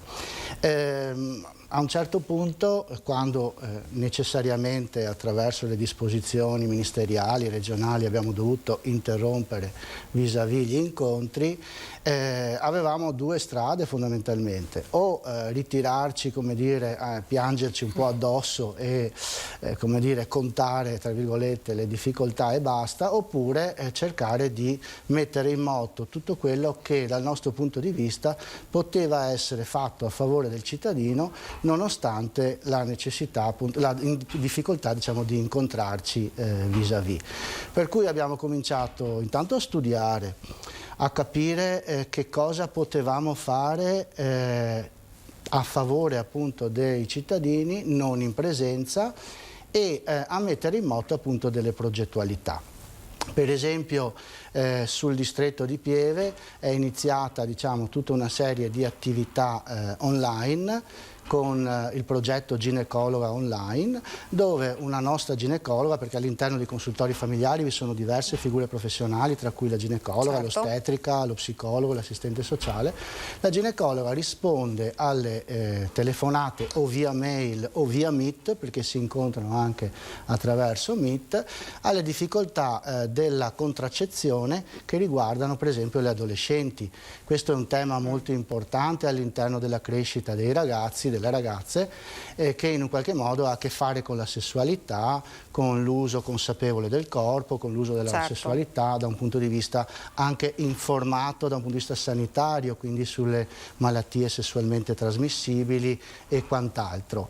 E questa necessità di dover far virtù appunto ci ha consentito anche di incontrare e contattare delle ragazze che solitamente magari erano anche in difficoltà ad accedere al servizio per certo, pudore, per situazioni diciamo di diversa natura, e quindi si è costruito con loro un percorso che consente anche di fornire degli aspetti concreti, tipo le prescrizioni possono essere fatte via online, il rapporto con la ed è stato anche più facile, mi scusi, rapportarsi a loro non in presenza magari ma online. Per loro, secondo lei, è stato anche più facile da questo punto di vista? Guardi, no? Questa è stata dal nostro punto di vista una scoperta che ci ha anche un po', come dire, interrogati, no? E non solo in questa categoria di situazioni. Parliamo tanto e giustamente delle difficoltà di questa generazione degli adolescenti che stanno bruciando 1 o 2 anni di vita, però dall'altro lato, come età evolutiva, noi siamo riusciti a intercettare tutta una serie di difficoltà dei ragazzi, quelli che in un qualche modo non sarebbero mai acceduti ai servizi. Situazioni per esempio di timidezza cronica, situazioni di ritiro, situazioni di anche abbandono scolastico, attraverso gli incontri online con i psicologi, con i neuropsichiatri infantili, siamo riusciti ad avere e a contattare, ad avere un rapporto con una fetta di popolazione adolescenziale che diversamente non avremmo avuto. Questo è stato, come dire, una piccola consolazione rispetto invece a tutte le difficoltà che in un qualche modo ovviamente non neghiamo e di cui magari parleremo. Ecco, questa quindi è un'altra via, diciamo, per poter contattare questo tipo di persone. Quindi la mia domanda era questa: se ad un certo punto, insomma, si ritorna, si spera prima o poi, alla normalità, quindi saranno riaperti anche i vostri servizi, tutto ritornerà un po' regolare. Però questa è una via che avete trovato, un po' una scorciatoia per riuscire a parlare con queste persone. Rimarrà attivo un tipo di servizio di questo genere? Assolutamente sì, perché questo ci consente di fare filtro in maniera più precisa. Anche con il progetto SOS Logopedia, solitamente il genitore, magari preoccupato per una piccola difficoltà del bambino, deve chiamare il servizio, prendere appuntamento, dopodiché magari la situazione, abbiamo verificato, poteva essere tranquillamente risolta, in alcuni casi, attraverso la consulenza telefonica o la consulenza via video con la logopedista, che vede anche direttamente il bambino quali sono le difficoltà. Allora a quel punto la professionista preparata può dare delle informazioni, dare delle strategie, fornire delle strategie ai genitori e agli insegnanti, oppure anche fare dei piccoli training riabilitativi per verificare successivamente, senza che le persone accedano al servizio. Ovviamente nel momento in cui invece ci si accorge che c'è la necessità del contatto diretto e del rapporto appunto riabilitativo anche diretto, ecco che abbiamo in un qualche modo fatto un filtro importante. Non accede più a una prima visita che poi dovrebbe essere rimandata al logopedista, che poi il logopedista lo rimanda. Abbiamo già, come dire, dei dati sufficientemente buoni per poter intervenire direttamente sul problema, e questo è un grande servizio che mira a snellire le liste d'attesa. Ecco, volevo ricordare proprio in maniera chiara quali sono i servizi, che abbiamo sentito, insomma, i servizi per l'SOS Logopedia, ma anche quello per le adolescenti. Ecco, magari se lo diciamo chiaro, così le persone che magari, o le ragazze che ci stanno ascoltando, che magari vogliono avvicinarsi, sentire, farsi dare un consiglio, lo possono fare? Allora, sul sito della nostra azienda, sotto il distretto di Pieve Soligo, Infanzia, Adolescenza, Famiglia, sono tracciati bene i progetti, anche i numeri telefonici, i contatti via mail che si possono mettere in atto. La ginecologa non risponde solo alle problematiche relative appunto alle adolescenti e alla contraccezione, ma un'altra fetta importante per esempio è la menopausa. Le donne in menopausa è come dire, un ciclo della vita un po' forse trascurato. Certo. In realtà sono persone che hanno a che fare con dei cambiamenti importanti, certo, non solo dal punto di vista fisiologico, ma anche dal punto di vista psicologico, il rapporto con il loro corpo, certo, il rapporto in un qualche modo col partner, il rapporto, diciamo, con la comunità in generale. Su questo la ginecologa dà e fornisce non solo informazioni come dire sanitarie, utili e pratiche, e anche prescrizioni laddove necessario, se sono in continuità magari di altri prescrizioni già date, ma fornisce degli incontri via Meet di gruppo, quindi in qualche modo le signore, le donne possono incontrarsi tra loro e confrontarsi, e quindi in un qualche modo una sorta di autoaiuto, no, che consente loro di lenire o anche, come dire, di ammorbidire certe, come dire, interrogativi che in realtà, se si vede che appartengono a più persone, poi diventano anche, come dire, patrimonio, e quindi si riesce a sviluppare bene. Questo è un altro elemento che ci ha consentito di non far accedere una cinquantina di donne per menopausa in soli 3-4 mesi. E per non parlare poi del progetto L'Ostetrica con te, che è un progetto che mira in un qualche modo ad accompagnare le mamme in gravidanza, le neomamme in gravidanza, rispetto a tutte le titubanze, i dubbi, le paure, le perplessità che una donna incinta durante il puerperio potrebbe appunto sicuramente, diciamo, incontra, no, in questo ciclo della vita. Non potendolo incontrare insieme, perché prima si facevano i gruppi, diciamo, i gruppi di preparazione al parto. Ebbene, comunque le persone si incontrano via Meet, l'ostetrica è presente, riesce in un qualche modo a chiarire comunque se ci sono delle difficoltà. Comunque anche con grandi sforzi, nel momento in cui c'era una necessità che individuavamo di dover andare a casa laddove, diciamo, la prescrizione non fosse precisa, lo abbiamo anche fatto attraverso la bardatura, insomma quando c'era necessità non ci siamo mai esentati da poter, sempre nella prescrizione, sempre, come dire, nel rispetto delle regole Covid e diciamo delle disposizioni degli PCM, però anche lì un effetto, diciamo, buono di questa cosa è il fatto che le persone, come dire, mantengono tra loro questa, cioè poi si organizzano tra loro tramite WhatsApp, tramite gruppi paralleli, eccetera. Hanno il contatto diretto con l'ostetrica, la possono contattare, diventa una forma, come dire, di rapporto che si consolida e che in qualche modo continua, anche al di là, diciamo, delle necessità, ecco, impellenti. Paradossalmente avete avuto un incremento di persone che contattavano rispetto magari al periodo in cui invece, insomma, si poteva andare... Sì, però abbiamo raffinato la domanda, perché la nostra sfida, almeno per come la pensiamo noi, è che la relazione rimane il nostro mantra, però noi dobbiamo in un qualche modo riservare la relazione al momento in cui è necessaria, al momento in cui è imprescindibile. Per cui in alcuni rapporti psicologici del neuropsichiatra, dell'ostetrica, del logopedista non si può prescindere dalla relazione, perché bisogna costruire con la persona un contatto diretto per vederla in faccia, per, come dire, confrontarsi direttamente. Però deve essere un momento d'oro questo, non tout court. Molte cose abbiamo visto che riusciamo a farle anche a distanza, come si dice, no? E soprattutto è stata una scoperta, perdoni la divagazione, ma anche per noi sanitari. Faccio un esempio. Riunione a Castelfranco alle ore 15, 45 persone che muovono la macchina, clic, siamo tutti là e risolviamo le cose. Questa è una rivoluzione, un patrimonio che dobbiamo tenere fermo. È ovvio che adesso, per esempio, stiamo rivedendo della documentazione, abbiamo bisogno di metterci in diretta, cioè ci troviamo direttamente. Quindi riserviamo a ciò che è necessario, ciò che è necessario. Ecco, secondo lei diciamo il consulto online, perché in questo momento era necessario, se non obbligatorio, insomma, anche perché la situazione non permetteva sempre a tutti di poter andare negli ambulatori, secondo lei si perde qualcosa in questo, perché si guadagna nel fatto che le giovanissime, ad esempio, che mai sarebbero probabilmente andate in un consultorio, invece possono rapportarsi con uno specialista e magari... Ma secondo lei invece negli altri casi si perde qualcosa? Sicuramente sì, si perde qualcosa, come sempre nella vita si perde qualcosa e si guadagna qualcosa. Però ripeto, la questione non sta in o, ma sta in e quando è necessario ci siamo in diretta.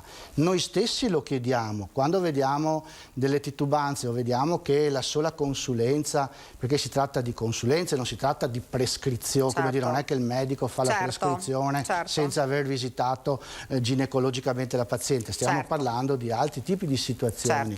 Quindi da questo punto di vista riserviamo in generale gli incontri, anche le mamme durante i percorsi di preparazione al parto dicono però ci mancate, ma noi ci siamo e quando in un qualche modo verrà, finalmente saremo fuori, diciamo, da questa difficoltà, ricostruiremo i percorsi ma mirati.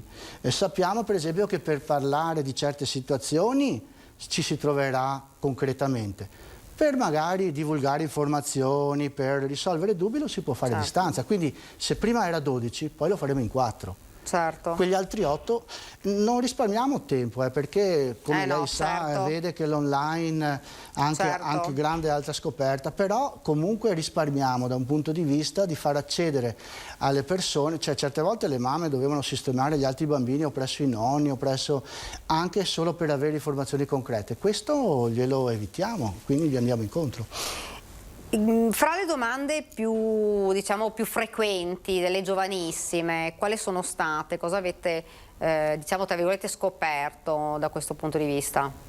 Beh, se parliamo delle giovanissimi adolescenti è chiaro che questa generazione sta in un qualche modo vivendo con grande angoscia e preoccupazione questo stato di pandemia, perché di fatto abbiamo registrato un aumento sicuramente degli stati d'ansia, delle depressioni da un punto di vista degli affetti depressivi, della difficoltà in un qualche modo di trovare tutti quegli aspetti di socializzazione che caratterizzano l'adolescenza.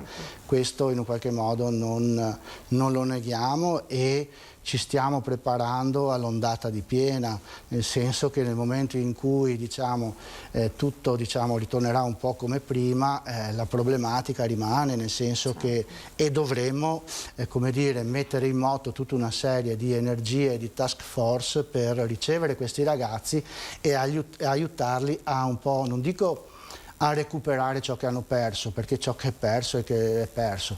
Però, usando una parola che oggi va tanto di moda, ma che per noi ha un vero senso, è aumentare il senso di resilienza, e cioè la capacità di dire ok, è successo questo, cosa facciamo? Continuiamo a crogiolarci sul fatto che abbiamo perso oppure troviamo delle modalità, delle strategie per andare avanti? Noi, lavorando per fortuna con bambini, adolescenti, giovani donne e anche donne, lavoriamo con la speranza, con la voglia di andare avanti e di trovare sempre nuove modalità in qualche modo di affrontare la situazione. Perché un altro effetto importante di questo aspetto nella disgrazia è che lo abbiamo visto nella prima parte della pandemia, no? È il ritrovamento di un senso di comunità. Cioè, come dire, probabilmente tante persone hanno fatto i conti, io stesso, no? Con i piccoli egoismi, con le piccole, e si sono sentiti anche parte nella disgrazia comunque di un aspetto comunitario importante. E questo, se può diventare un elemento dal quale partire per poter anche mettere in moto tutta una serie di dispositivi, ma anche, come dire, di attenzioni legate alla comunità, io credo che possa diventare uno, tra virgolette, degli aspetti positivi, tra virgolette, del post-Covid. Ecco, i nostri sindaci su questo sono molto attenti. Ecco, dopo magari parleremo anche di questo. Io la domanda che ci fanno anche molte persone che quando ci chiamano, molti genitori, molte famiglie, parliamo sia dei bimbi più piccoli, ma parliamo anche dei ragazzi che sono alle superiori, magari forse anche sicuramente i ragazzi delle università, però insomma i più, diciamo, fragili sono quelli che sono un po' più piccoli, e dicono tutta questa, insomma, sofferenza di 1 anno e mezzo bene o male chiusi comunque, perché le aperture comunque a scuola sempre anche loro a singhiozzo, le superiori poi insomma chiuse, riaperte, riparte al 50%. Che cosa secondo lei cambierà quando ritorneranno a scuola? Perché qualcuno dice probabilmente psicologicamente non tornerà tutto come prima. Neanche noi pensiamo che tornerà tutto come prima, ma d'altro canto non credo che l'atteggiamento corretto sia far finta che non sia successo. Certo. Come sempre, secondo noi, nella crescita è importante elaborare le esperienze. Certo. Quindi questi bambini, attraverso gli insegnanti, attraverso i nostri esperti, attraverso i dispositivi che anche il Ministero mi pare si stia attrezzando a dare, dovranno essere aiutati con i genitori a elaborare quello che è successo, a mettere parole su ciò che in un qualche modo viene vissuto magari solo attraverso il corpo o attraverso l'ansia o attraverso la paura. Quindi la possibilità che nei bambini poi vuol dire anche costruire aree di gioco importanti per riuscire in qualche modo a riprendere. Abbiamo, scusi, una telefonata. Buongiorno. Buongiorno. Buongiorno, da dove chiama? Da Saccolongo. Buongiorno, dica pure. Niente, sicuro che tu qua chi parla di questi bambini da andare a scuola domani, no? Sì. Ecco, e sicuro dopo vengono a casa, mia figlia, la mamma di questi nipoti, va a lavorare. Sì. E allora se la prende in carico o io, cioè il nonno, la nonna, oppure l'altra figlia che è a casa e che ogni giorno va sempre andata a questi giorni, anche quando lavorava mia figlia, a fare tutta la giornata, attendere i bambini, vedere se davamo qualcosa anche per aiutare, insomma, capisci? Cioè aiutare quindi questi bambini? Sì, no, più che i bambini, quello che fa da babysitter, insomma. Ah. Quindi aiutare chi tiene I bambini, accudisce. I miei nipoti, Certo. oggi sono da me, perché domani vanno a scuola e finalmente alle 4 sono a posto, ma dopo dalle 4 in poi ho l'altra figlia che va a casa sua, là da Montemerlo, certo, che è sempre vicino a Saccolino, va a Bastia per accudirli quando viene a casa uno dell'asilo e l'altro dalla scuola. Ecco, quindi gli altri due genitori sono al lavoro. Certo, la sua domanda dunque era insomma, aiutare le persone che accudiscono questi bambini che vengono un po' sballottati di qua e di là, vista la situazione, come fare, giusto? Sì, esatto, bravo. Perfetto. Benissimo, le faccio subito rispondere. Dottor Micheletto. Allora, intanto bisogna dire che queste bambine sono fortunate perché hanno dei nonni, perché i nonni sono una risorsa fondamentale e eccezionale, perché in un qualche modo capiscono molto bene sia i loro nipoti che i bambini, io credo in generale. Dopodiché, più che dare, come dire, dei consigli pratici, io credo che bisogna stare ad osservarli e a stare con loro, perché sono loro che poi spontaneamente dicono le cose. Nel momento in cui dicono le cose non occorre allarmarsi, se sono i nonni o se sono i babysitter, cioè se sono i genitori e i babysitter, poi saranno i genitori che magari informano la babysitter rispetto magari a certi contenuti, a certe preoccupazioni o a certi, come dire, disagi. A quel punto là il genitore non si deve spaventare, perché lo deve anche contestualizzare a ciò che stiamo vivendo, e il bambino va rassicurato, va in un qualche modo messo in una situazione di speranza e quindi di evolutività, nel dire sì, capisco, però le cose passeranno, cioè facciamo in modo che le cose passino presto, e comunque noi siamo uniti, cioè dare rassicurazione che non è solo banalità, diventa per un bambino che sta sentendo, è bombardato da tutte le parti, in un qualche modo si vede, cioè l'altro giorno una signora mi diceva: ma abbiamo visto si era preoccupata, no? Ma era uno scambio così informale proprio. Mi fa: ma io, cioè, mia bambina di 4 anni, stavamo vedendo una cosa alla televisione, insomma un telefilm di quelli che fanno ridere, eccetera. E la bambina a un certo punto si è incupita e ha detto: mamma, guarda, non hanno la mascherina. Ed era un film di 7-8 anni fa, certo. Quindi ecco, queste sono le cose, certo. Cioè stare a osservare, no, anche un po' gli stati d'animo dei bambini consente poi loro di dare rassicurazioni e anche di intervenire con il buon senso, perché non occorrono esperti, come dire, che abbiano la verità in tasca, occorre il buon senso e la capacità di stare in ascolto.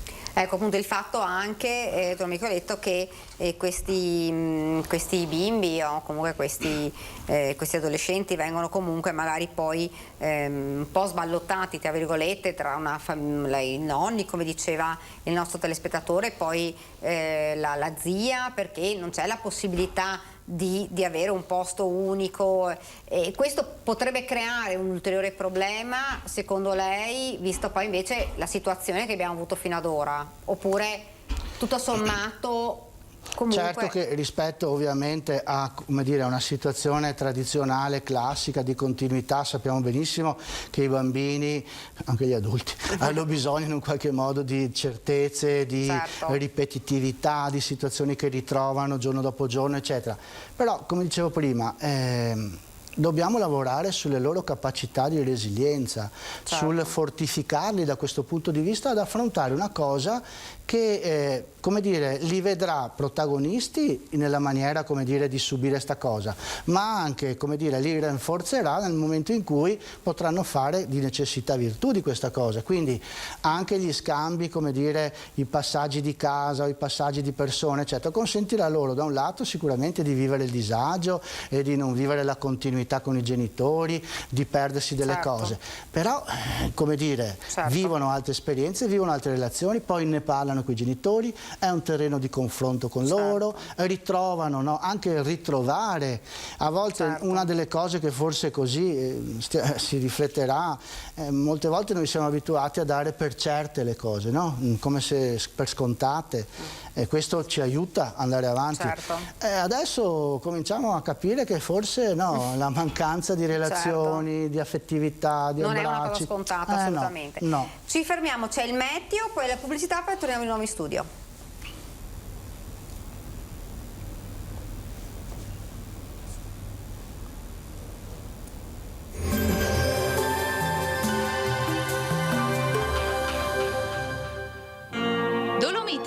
Serramenti in PVC di alta qualità fatti per durare nel tempo a Longarone, Poncico di Zoppola e San Donà di Piave.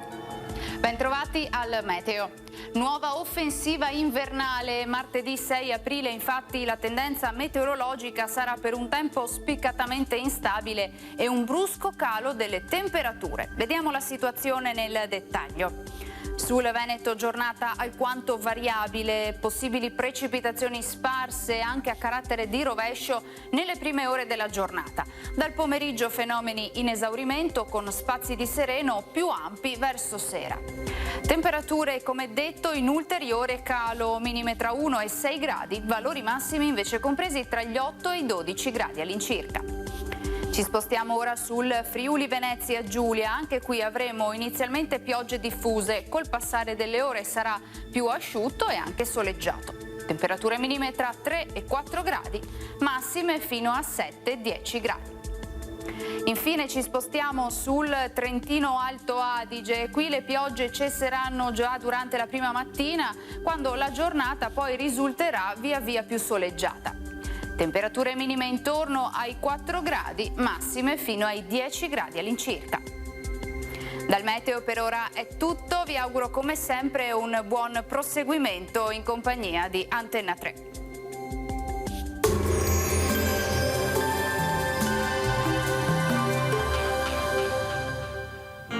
Dolomites, serramenti in PVC di alta qualità fatti per durare nel tempo a Longarone, Poncico di Zoppola e San Donà di Piave.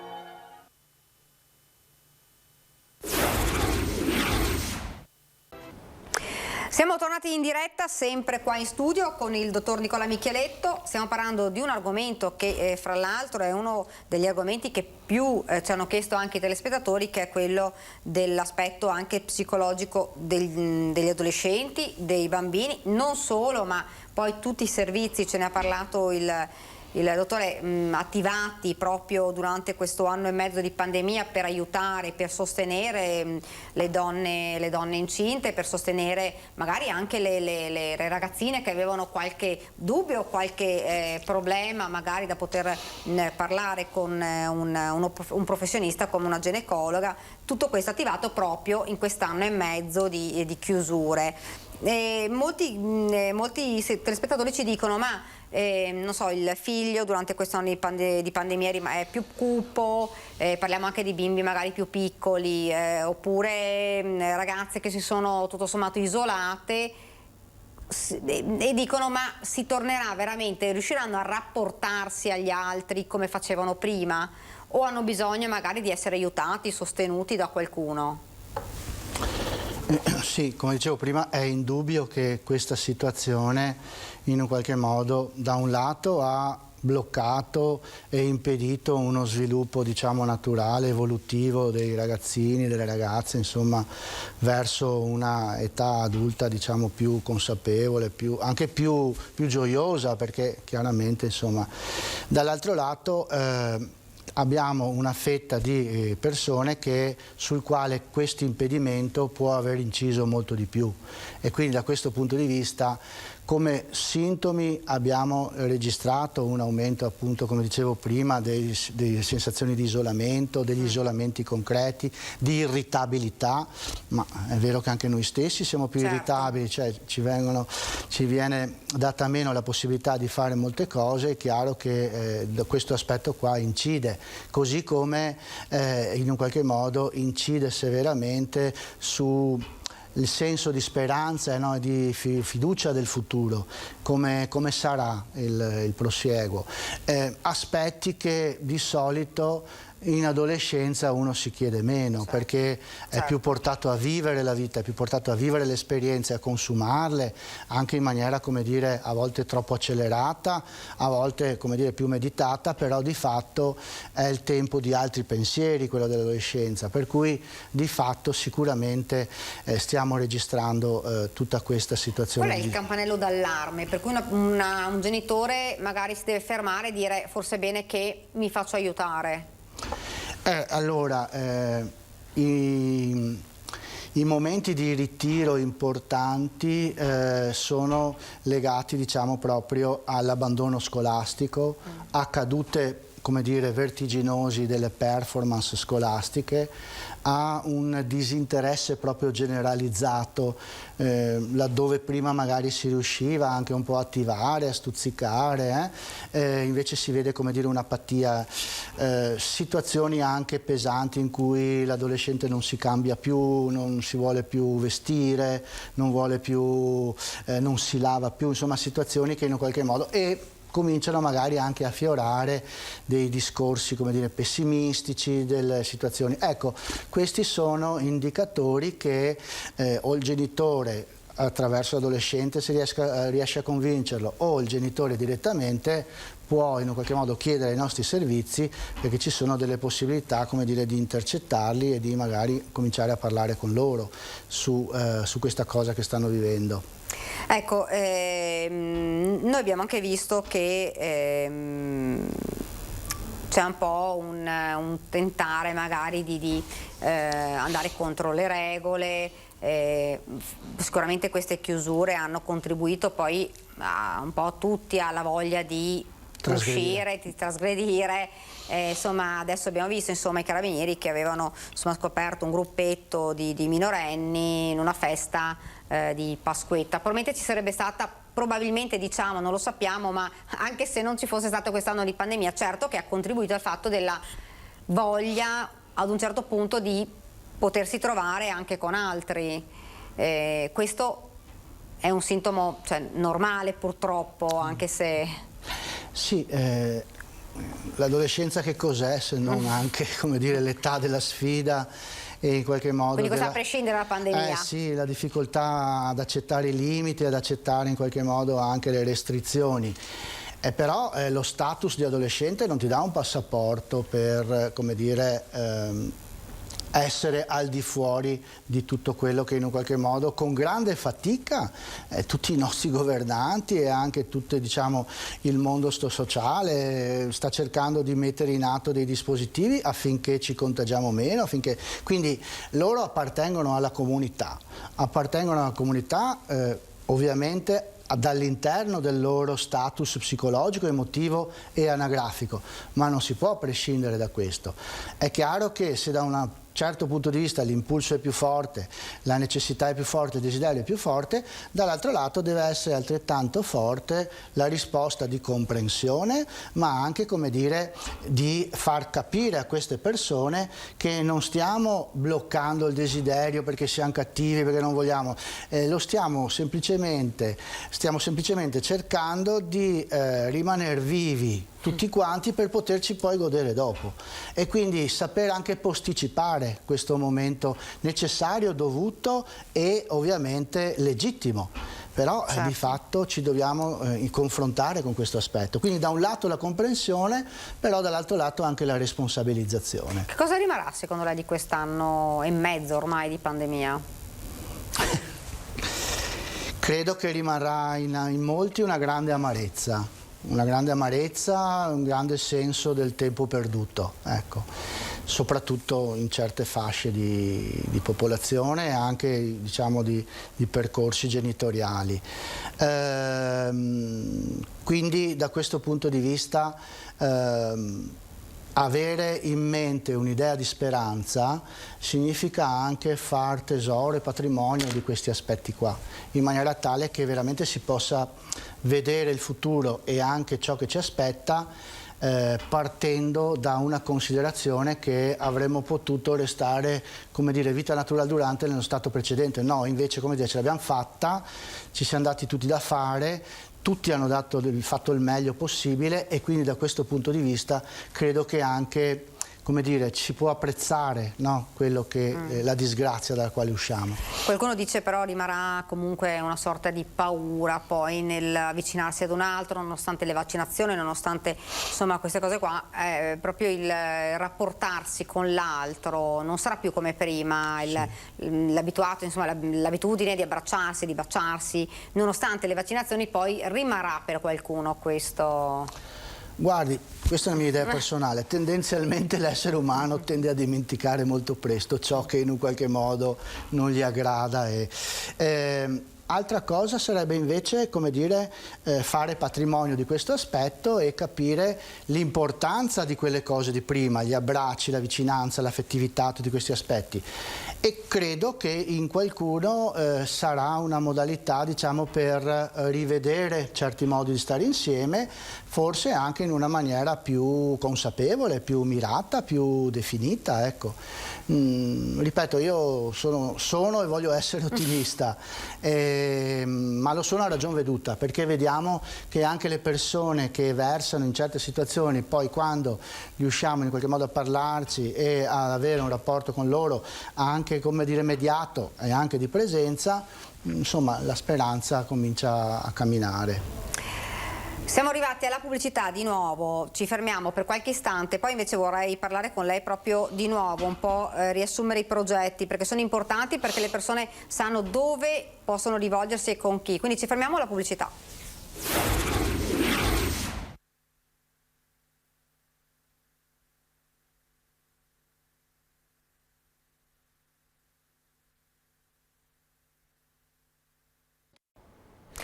Rieccoci nuovamente in studio per l'ultima parte di questa diretta. Io vedo già una telefonata. Buongiorno. Buongiorno. Io volevo chiedere al dottore Pizzolin in studio, sono Francesca di Conegliano intanto, e con i servizi sociali del comune di Conegliano mi avevano, visto che è una figlia adolescente, mi avevano praticamente indirizzato in uno sportello appunto per adolescenti che c'è a Paray di Conegliano. Volevo sapere se era la stessa cosa praticamente di questo sportello che ci aveva il Seligo con il dottore. Allora, probabilmente, signora, lei si sta riferendo al progetto Time Out, che è un progetto, che è un progetto ancora attivo, che in un qualche modo consente ai professionisti di fare prima un'anamnesi, come dire, grezza dal punto di vista telefonico e successivamente, a seconda, diciamo, di ciò che emerge dalla telefonata, indirizzare verso i professionisti, che è un progetto molto interessante perché unisce insieme più servizi, c'è sia il consultorio che l'età evolutiva, ma anche il Dipartimento di Salute Mentale e anche il Dipartimento per le Dipendenze. Quindi nel momento in cui, diciamo, si individua la problematica, il ragazzo o la ragazza viene indirizzato al professionista, diciamo, indicato. Non so se ho risposto. Soltanto quello che solo quello che diceva lei anche prima, cioè nel senso di questo incupimento praticamente che c'è delle mie figlie come in tutti i suoi ragazzi, questa anche poca voglia, insomma, di... Certo. Sì. Certo. Volevo sapere appunto c'era sempre, comunque se, perché sentivo appunto lei prima che parlava, era interessante appunto quello che diceva, appunto soprattutto per cosa riguarda gli adolescenti, se comunque era una buona cosa anche questo, non se lo conosceva appunto. Certo. Telefoni pure, vedrà che le verrà dato l'appuntamento abbastanza presto, anzi presto. La ringrazio, grazie davvero. Grazie a voi. Buona giornata. Grazie. Dunque, prima invece stavamo parlando di un'indagine che è ancora in corso, che riguarda lo stato di salute degli adolescenti. Di cosa si tratta? Allora, questo è un progetto, mi permetta, anche altisonante, nel senso che lo abbiamo condiviso con la conferenza dei sindaci, quindi tutti i sindaci dei comuni della Marca.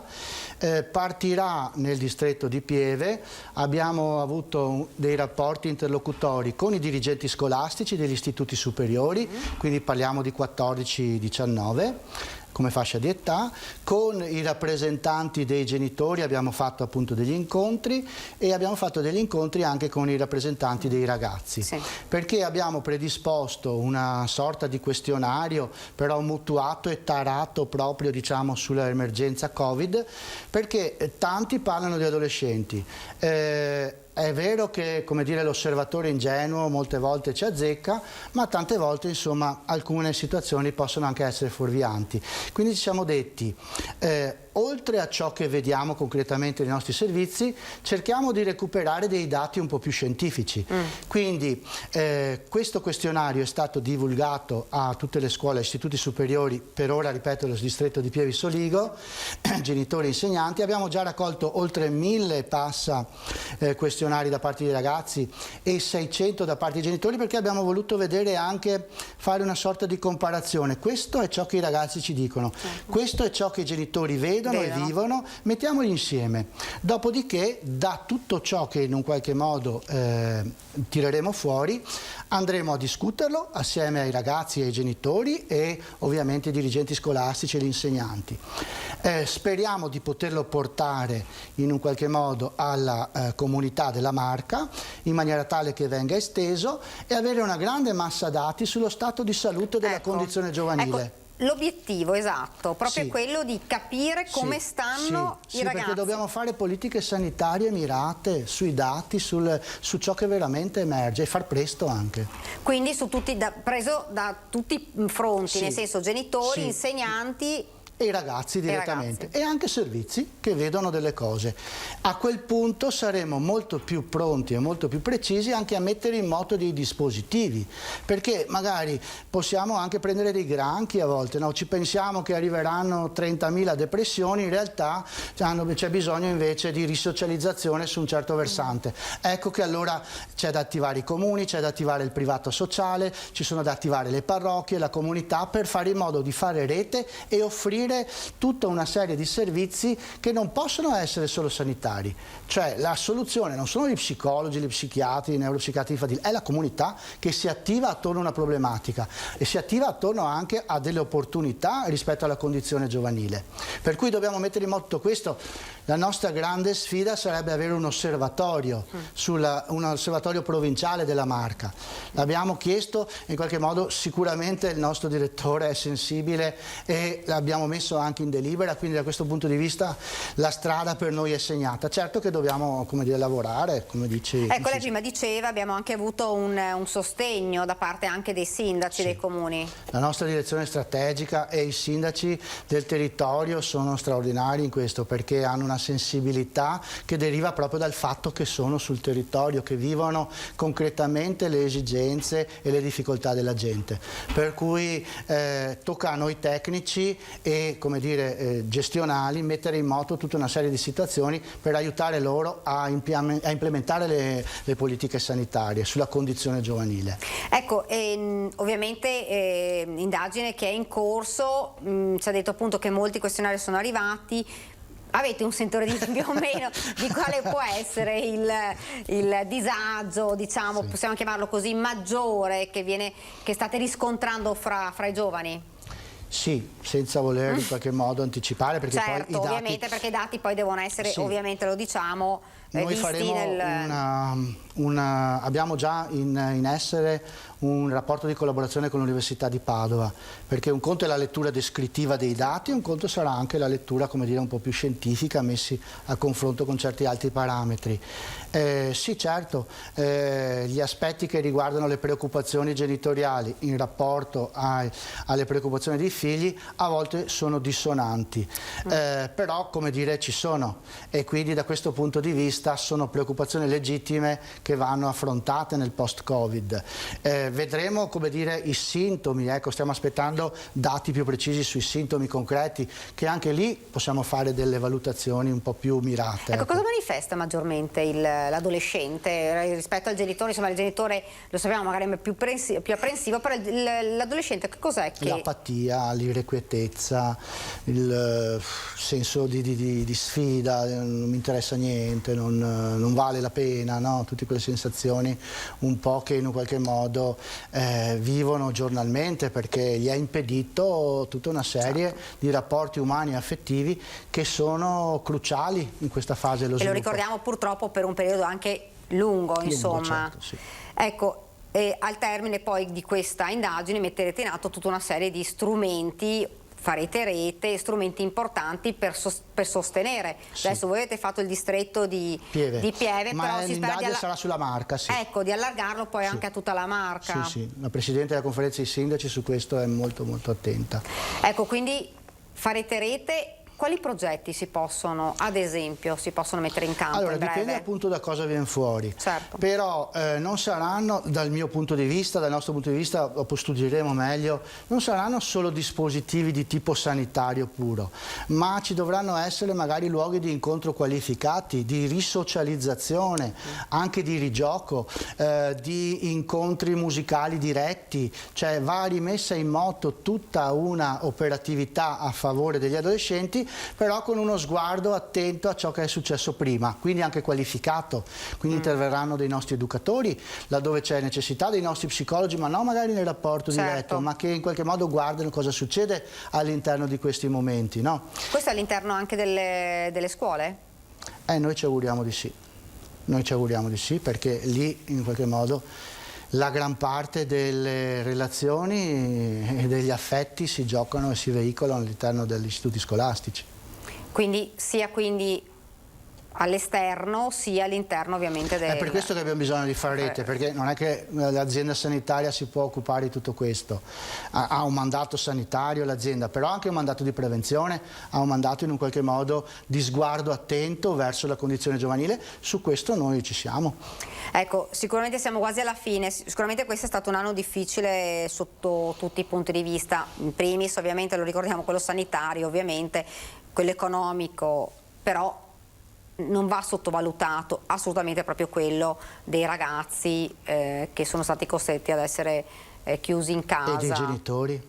Abbiamo avuto purtroppo amaramente un grande aumento anche delle separazioni, sì. Perché lei sa che la contiguità crea, come dire, quelle situazioni che a volte magari con momenti di detenzione, con possibilità magari di indirizzarsi verso altro, magari riescono anche a far ripartire la cosa. E invece c'è stato anche un aumento delle separazioni e quindi della litigiosità familiare. Su questo i consultori familiari si stanno attrezzando ancora di più.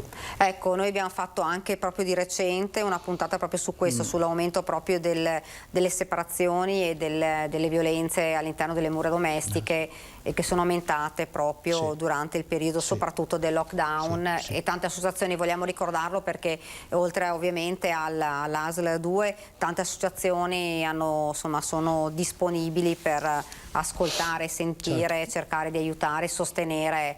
I consultori familiari indirizzano i centri antiviolenza, loro stessi fanno filtro e anche trattiamo, una cosa importante, gli uomini maltrattanti. Perché anche gli uomini maltrattanti che dimostrano, come dire, piccoli magari sentimenti di pentimento vanno trattati e quindi in questa maniera qua speriamo di interrompere un po' la spirale. Ecco, c'è stata tutta una serie di fattori durante questa pandemia, un po' su tutti gli aspetti, in tutti i fronti, insomma. Siamo arrivati al termine, vedo già la luce della pubblicità. Io intanto ringrazio davvero tantissimo perché era davvero interessante, speriamo poi di averlo con noi magari altre volte e aspettiamo il risultato dell'indagine che è molto importante perché poi potrà essere allargata anche a tutta la Marca. Grazie davvero per essere stato con noi. Io prima di chiudere vi ricordo questa sera in prima serata la nostra trasmissione Ring, gli ospiti Manuela Lanzarin, assessore alla sanità Veneto, Elena Donazzan, assessore all'istruzione della Regione Veneto, Vincenzo Marinese, presidente di Confindustria Venezia e Rovigo, Federico Capraro, presidente di Ascom Confcommercio Treviso, Marco Bonet, un giornalista del Corriere del Veneto e Giacomo Possamai del Partito Democratico. Siamo arrivati al termine, a me non rimane che salutarvi e ringraziarvi per essere stato con noi, grazie davvero per averci seguito, arrivederci.